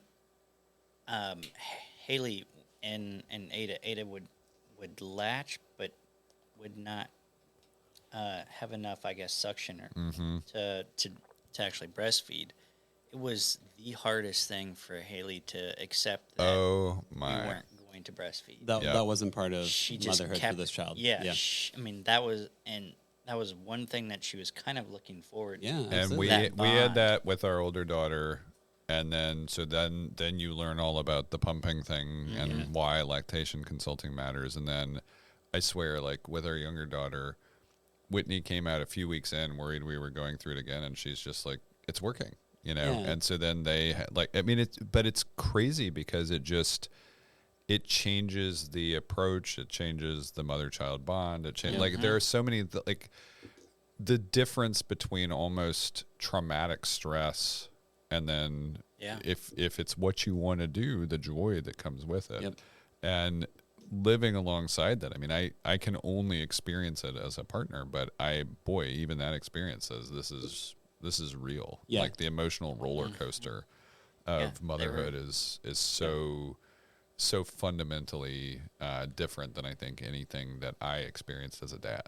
I think you start to rethink and realize, I think the first year of a baby's life, you realize in what ways you need to really support your wife. Yeah. So breastfeeding is a great example. Yeah. And when you just have to sit there and be like, okay, cool. I'm going to buy you snacks. I'm going to buy you a cart. Do you need a book? Do you need a light? Like, how do I make this, if this is your choice and this is something you want, how do I remove barriers for you? Because you're already doing something that is a lot of work. But even backing it up a step, I mean, pregnancy is no joke either. Not so much. Right? Yep. I mean, What are you guys talking about? That should be easy, right?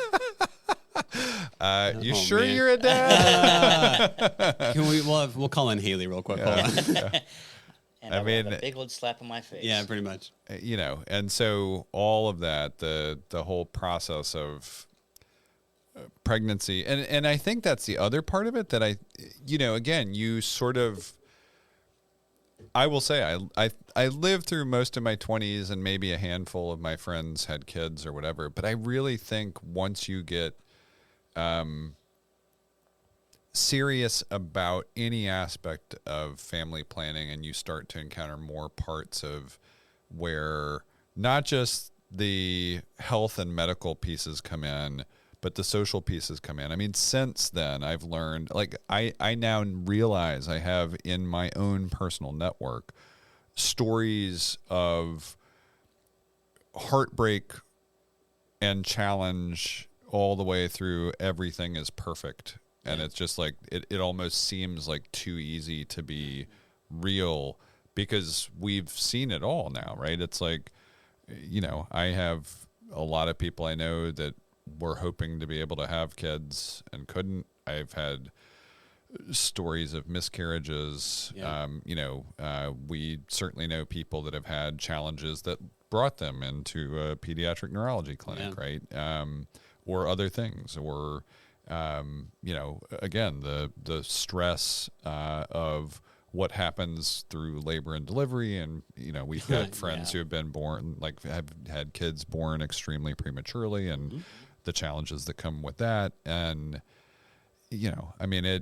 I think especially in knowing what Whitney's professional background has been while we have been on the parenting journey. I mean, I do sometimes, like, I've looked at her more than once and said, it's kind of amazing that given how many things that can be complicated or go wrong, that so many of us even reach adulthood. I mean, and I do think parenthood kind of,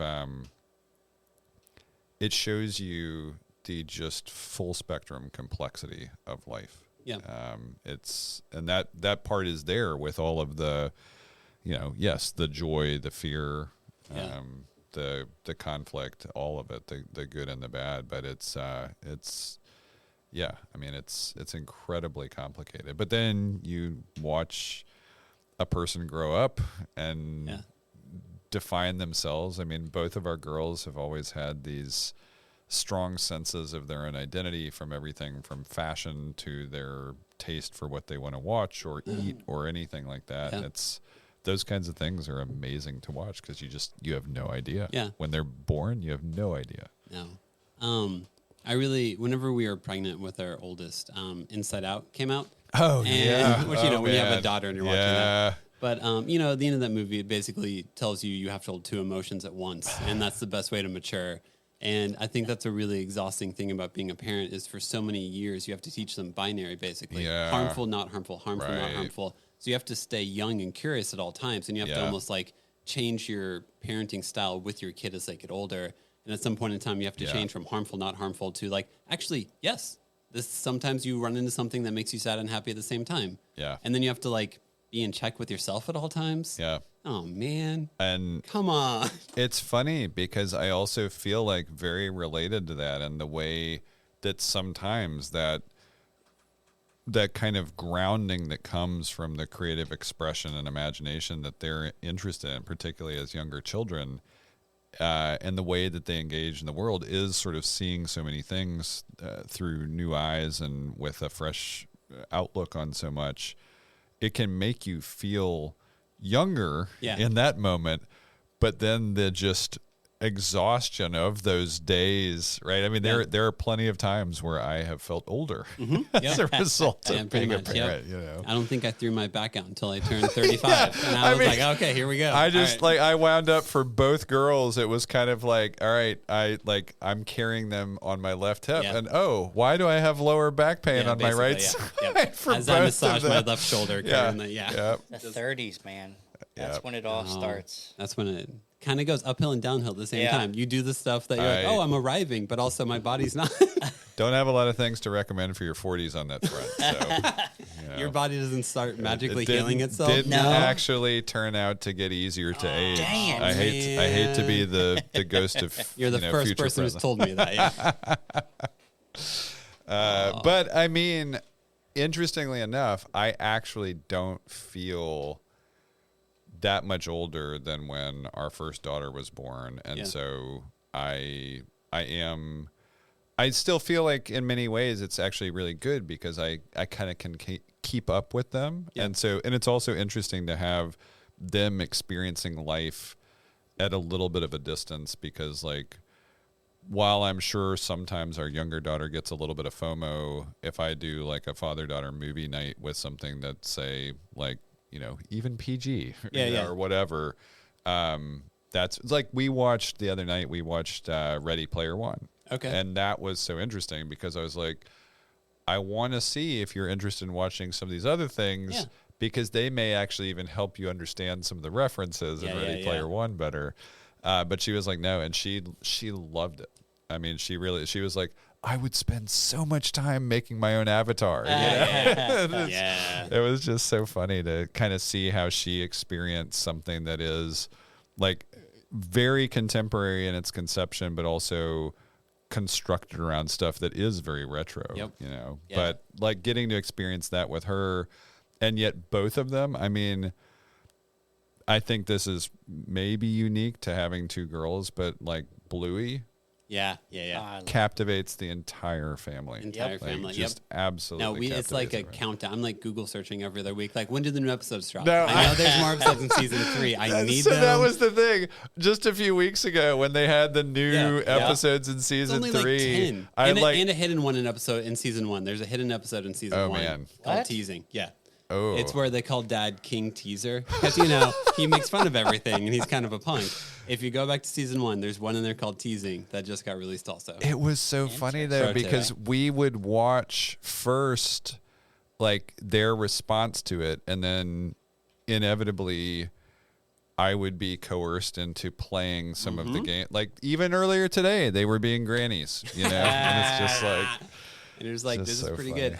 If my girls go down a slide that has a circle in it, there's an episode called Octopus where they run around the back of the couch and he's like, they're like, you're an octopus. And I'm like, well, not. And then they'll be like, not this time. You're not an octopus now. And I'm like, how do I know when I'm supposed to? I'm just trying to make sure your younger brother doesn't fall down the steps. Can I go back over there? But it's funny because we previously, I think it was interesting because like our older daughter had sort of aged out of, like she would maybe watch Odd Squad with the little one, or something that she's always wanted to be attentive to things that were kind of slightly ahead of where she was in her own age and experience. Like even on a playground, she was always interested in playing with the big kids, etc.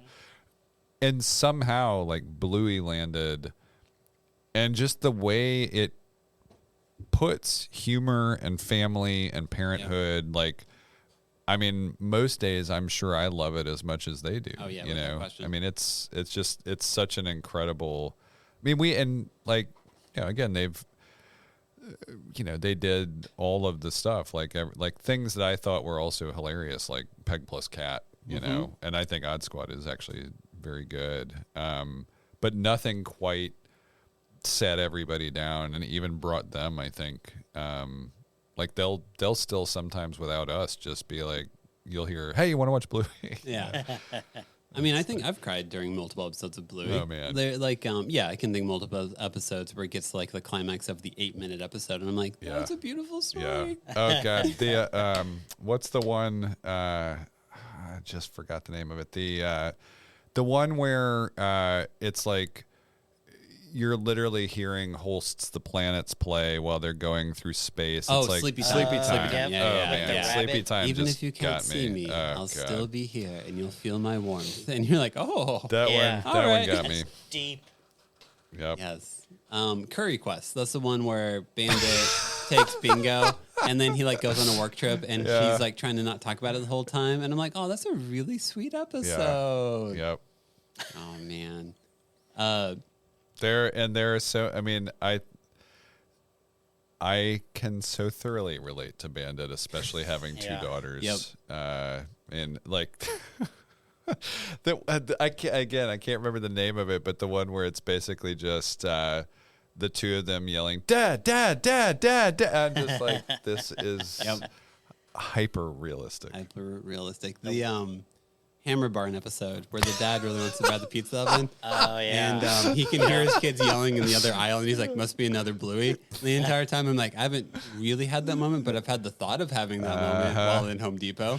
Yep. The one that I relate to the most is the pool.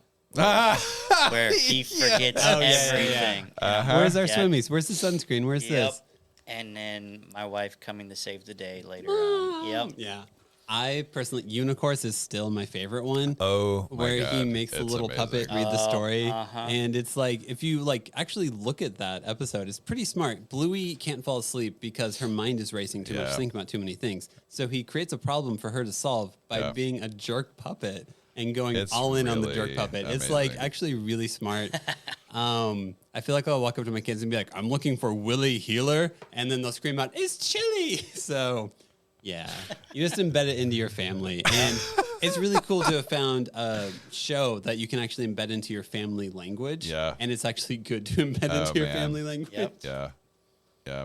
And I mean, it is funny how it even became kind of reflective in that way where, yes, I will be asked to be the octopus or whatever. And, we have certainly played some games around the house related to what we have experienced in Bluey. It's so funny.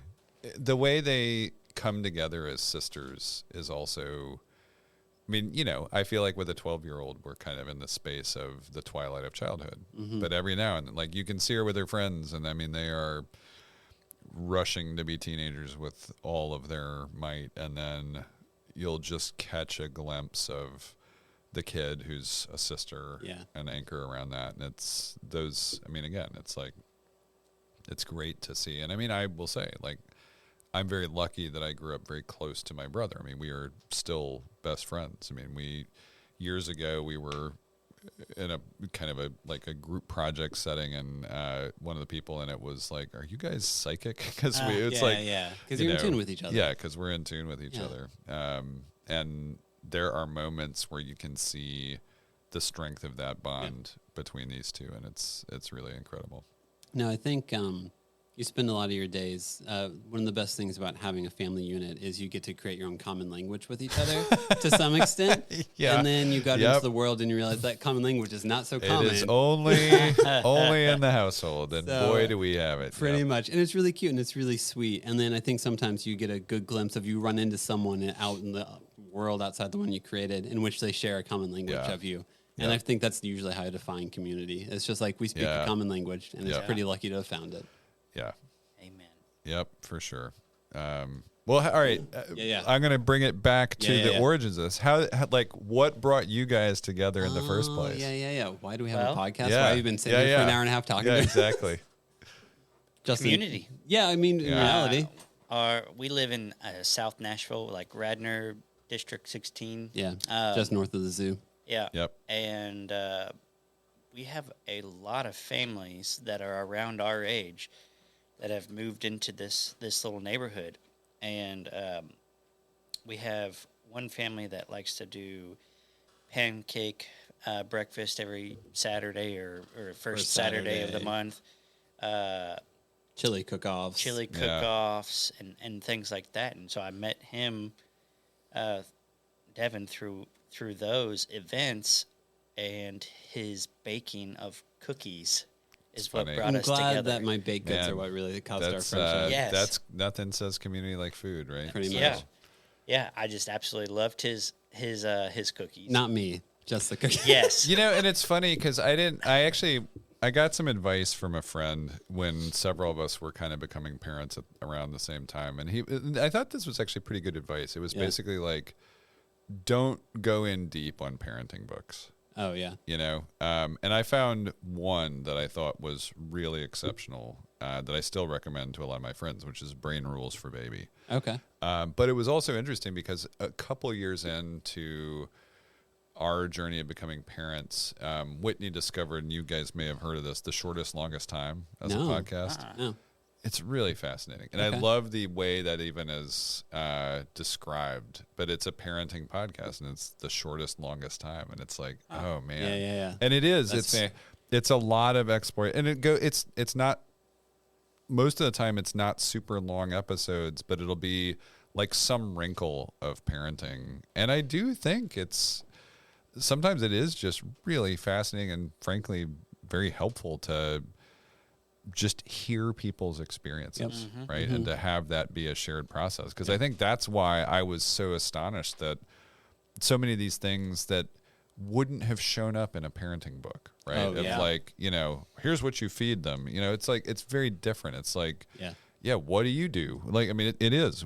Okay, somebody's sick in pre-K every month for a year. Well, what do you do about that? I mean, right? Yep. And it's much more helpful to hear people who have had some lived experience. That's how this all started. I mean, when I knew that I was gonna have a baby, I asked him a million what questions. do I do? Yeah, basically. And I said, you say I'm sorry a lot. And that's his daughter is 5 days younger than Josh. Oh, wow. Yeah. So you're real close. Yeah, pretty much. And we live around the corner from each other. And so we'd meet up, we'd talk, he'd ask me questions, and he would always be like, this should be a podcast. And I was like, all right, cool, man. And then like the fifth time he did it, I was like, so I actually went to Belmont and studied recording engineering. Oh, man. So I could probably figure this out. And you're like, good, because I bought the domain name, so we kind of have to. I didn't ask him. I just bought the domain name, did Facebook, Instagram, Twitter. I did it all. And you're like, here's all the platforms. Hey, man, here we go. We kind of got to do now. We're doing this. That's awesome. So we did like a year of just meeting in his kitchen, basically, just hanging out, talking about our lives and everything. And along the way, more people were like, hey, I would love to come on that. And eventually Brandon, actually, of Nashville Restaurant Radio, was like, hey, I'd love to come on. And we're like, okay, so we record in Justin's kitchen. He was like, no. I have a studio. Let's start talking. So I think since realistically February of this year or so, we've been at like an interview-only podcast. Here. Oh, wow. In here. So like a year ago, we were just us meeting up in his kitchen being like, have you slept? Literally a kitchen counter podcast. Correct, yes, yep. So now it's like we meet up with dads. We're like, hey, man, so what's your life like? I never say we're a parenting like advice podcast. We're just a parenting relatability. Yep. Yeah. And we because just have dads on that talk about whatever they want to talk about. Well, and I think that's the other interesting thing, right? Like I certainly have some number of pieces of advice or almost like secret knowledge that I would share, but I wouldn't necessarily advise anybody to,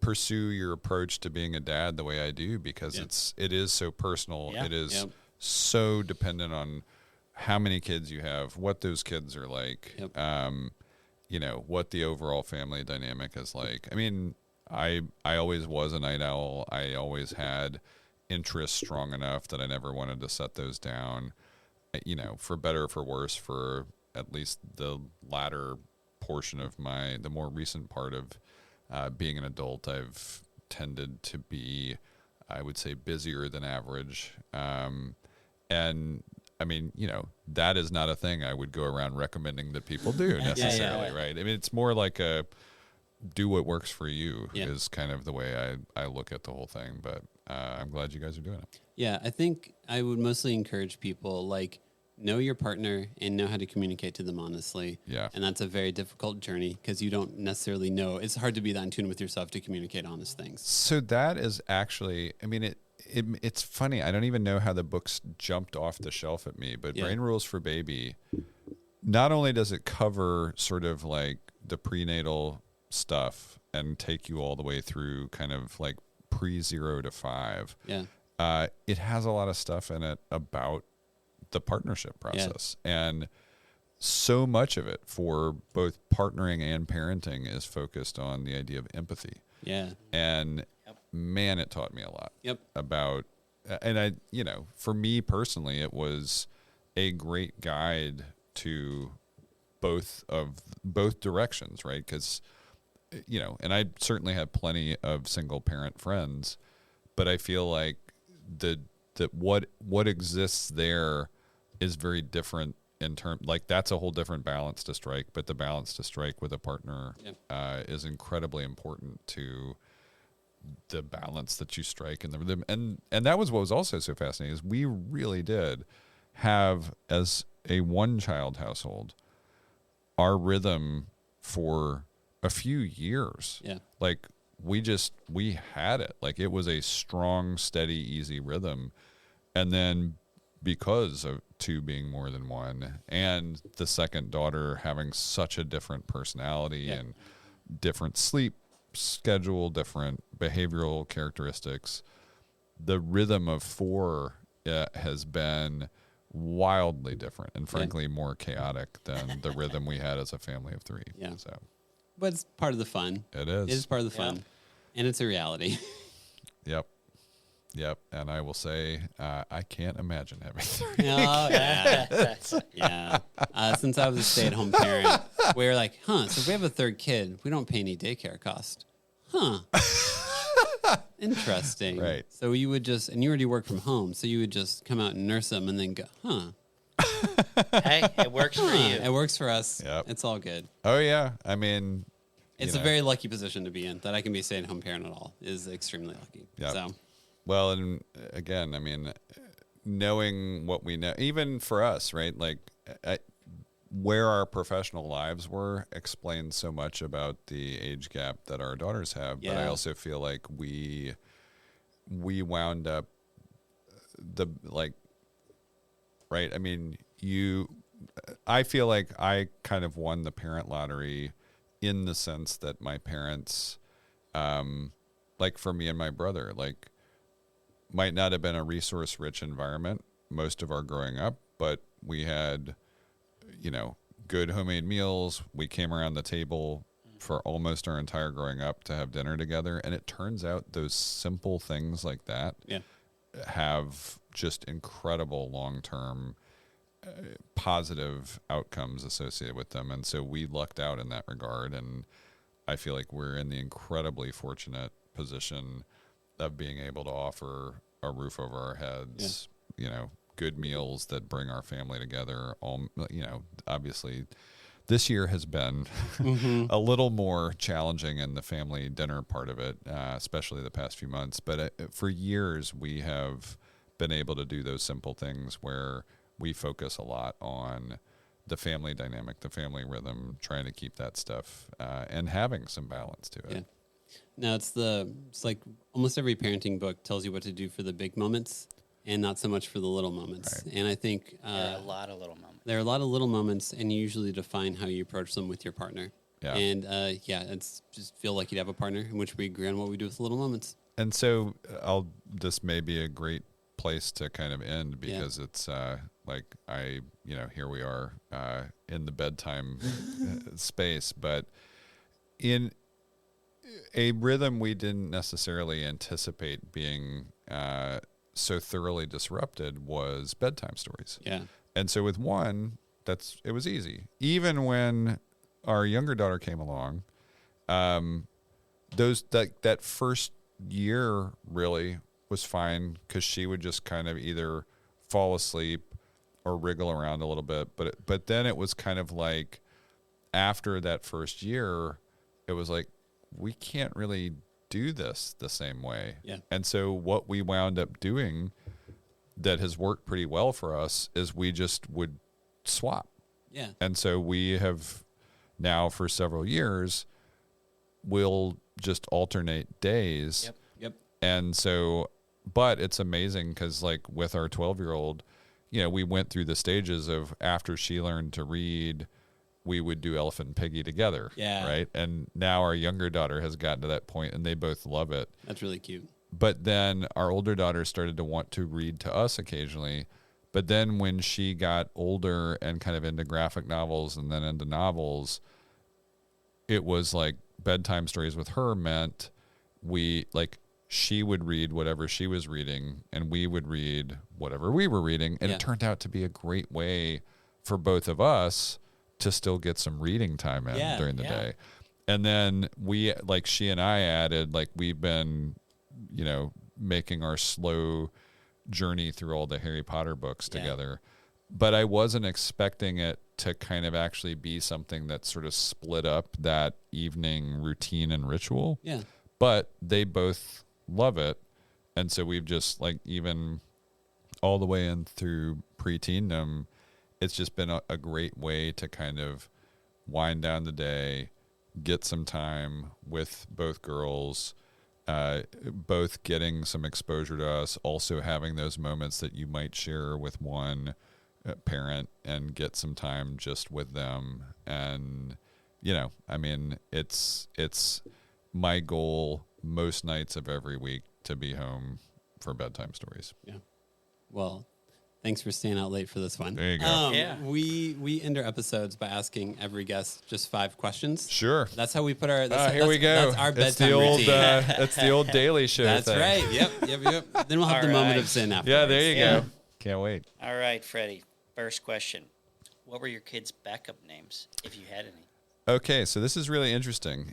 So with our older daughter, we did not actually do anything to learn her gender. And so Okay. we wound up being surprised when she was born. And so then that meant we kind of did have a backup, basically. And if she had been a boy, she would have been Oakley. Okay. And Whitney kept her name. And so this was also interesting. We had this discussion of, well, what do we do then? And it was kind of if we have a girl, she'll have your name. And if it's a boy, she'll have my name. And that's kind of what we decided. So the girls wound up both having Whitney's name. And then we did know for our younger daughter, and we let our older daughter actually help pick her name. Oh, that's really cool. sweet. And then we used family names for the middle names for both girls that were kind of from women in my mother's side of the family. Nice. Next question. Who's your favorite TV dad?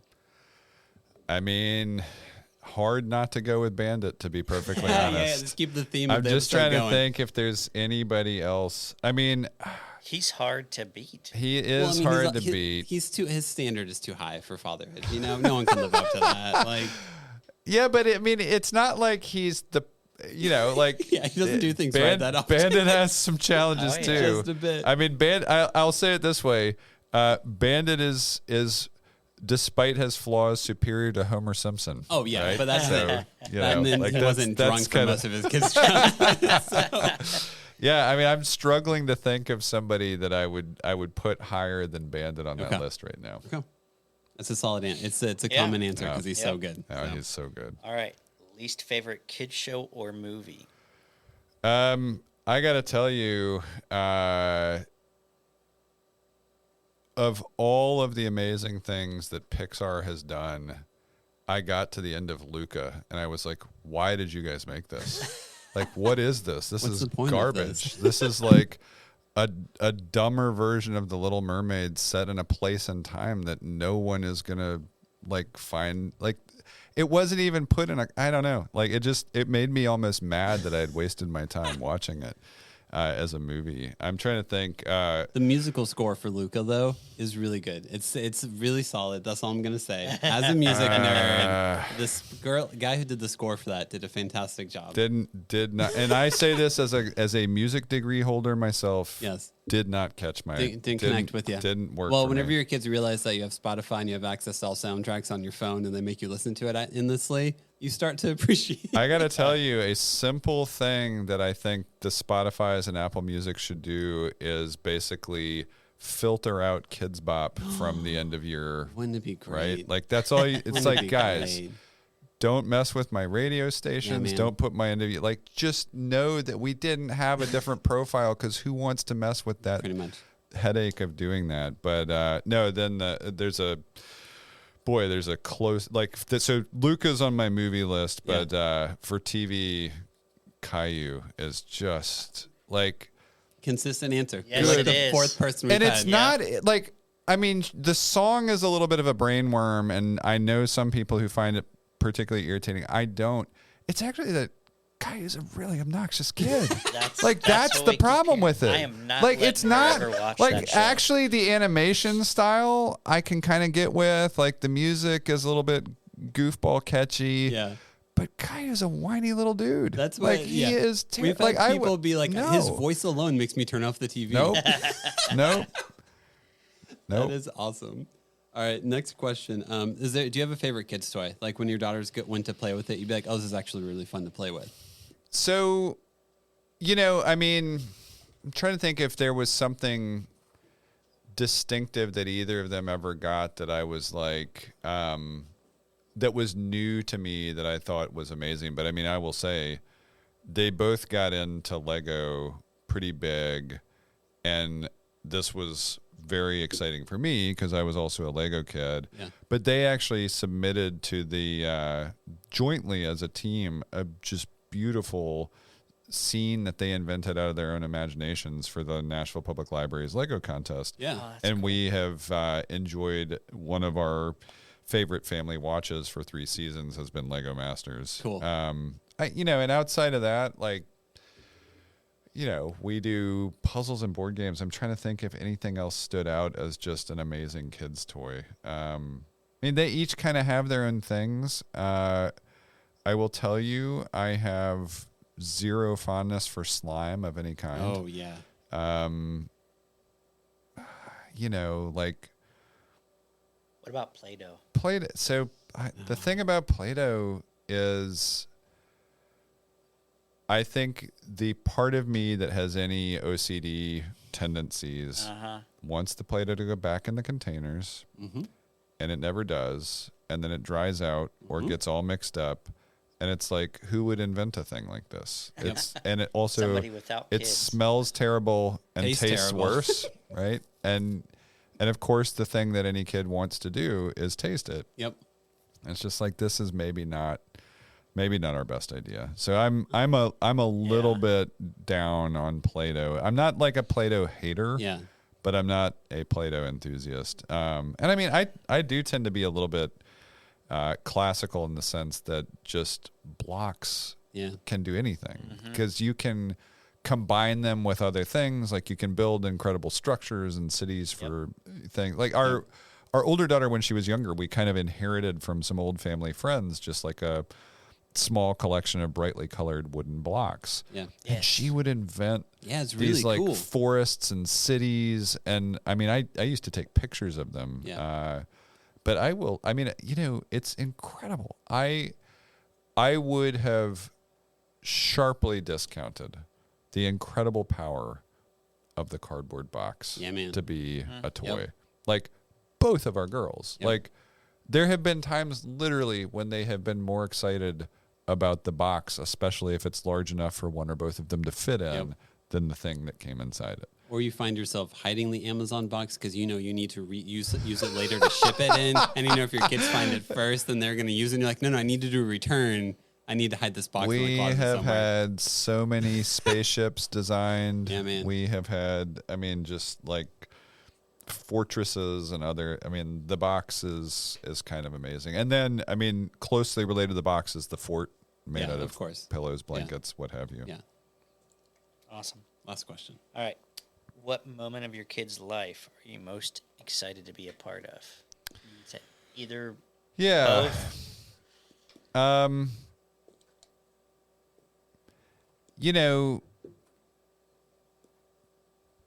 It's almost impossible to pick a moment, because sometimes it's like when you get to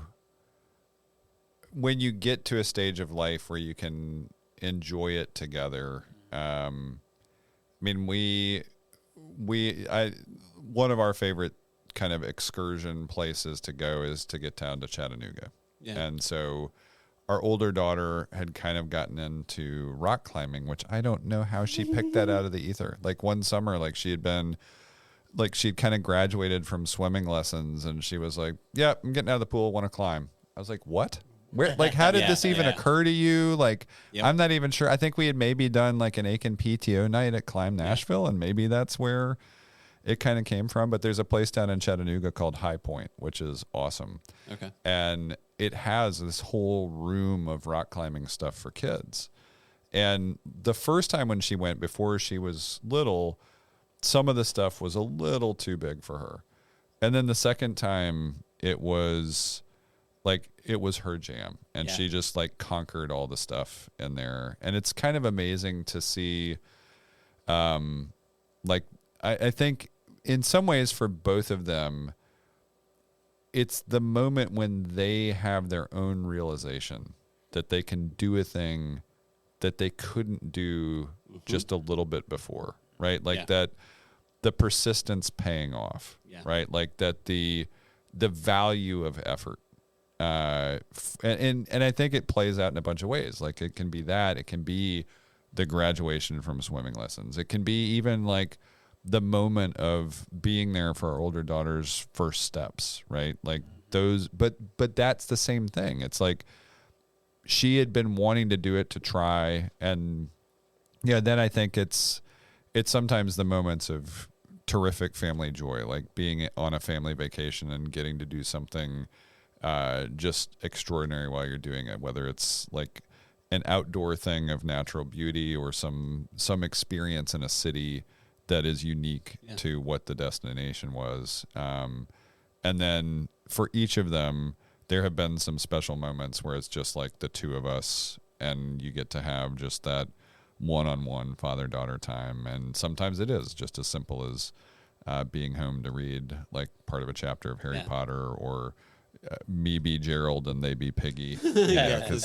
that is again, like it's a special moment of fatherhood and daughterhood, right? As you be Piggy, I'll be Gerald. Pretty much. And it is really Mo Willems kind of taught both of our girls to read in that That's regard. Really cool. You know. So.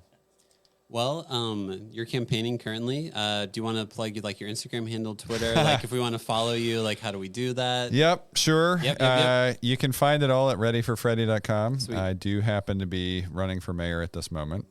Election day is this Thursday, August 3rd. I can't remember when you guys said that this might be. We haven't really decided. We might release it soon. Who knows? Yeah, who knows? We hope, obviously, that we get to continue the conversation beyond August 3rd. We've built something good, but you can also find me on Twitter at just Freddie O'Connell, which is my name, all mashed up, one word. Freddie for Nashville on Facebook and Insta. I have not created a TikTok account. You're in the throes of campaigning and everything. You just finished early voting yesterday, and you took the time to sit down with us and talk about being a dad. Thank you. We really appreciate it, Freddie. Couldn't have. I mean, it was like when I decided to test the waters of running for Metro Council in 2015, I knew I didn't even want to attempt it if the process of campaigning, the process of what we expected it to be like to serve in office, was going to take me away from life's greatest project, which is being a dad. Yeah. And so far, for 8 years, it has worked out to allow me to be the dad I hoped to be. I mean, certainly not flawlessly. Not without my my moments of like, partial failure, but being human. mean, right. But we've got two happy and healthy daughters that are thriving in our public schools. And, like a big part of the interest in doing this is making sure that not only is the world that my parents live in, who are still in the house I grew up in, and are basically professional grandparents now, and the world that our girls are growing up in, everything from like access to the prenatal and maternal health care, pre-K, and then the option to have great experiences in public schools. Like it is all of it, the creating great childhoods that lead to great adulthoods, that lead to great pathways into retirement. I mean, great cities should allow you to thrive. That's what we're trying to build. Yep. Awesome. Thank you so much, Freddie. We really appreciate it. Thanks, appreciate it.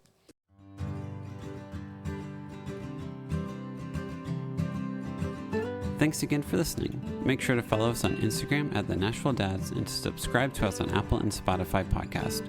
We record at New Light Podcast Studio, and episodes are produced by me, Devin.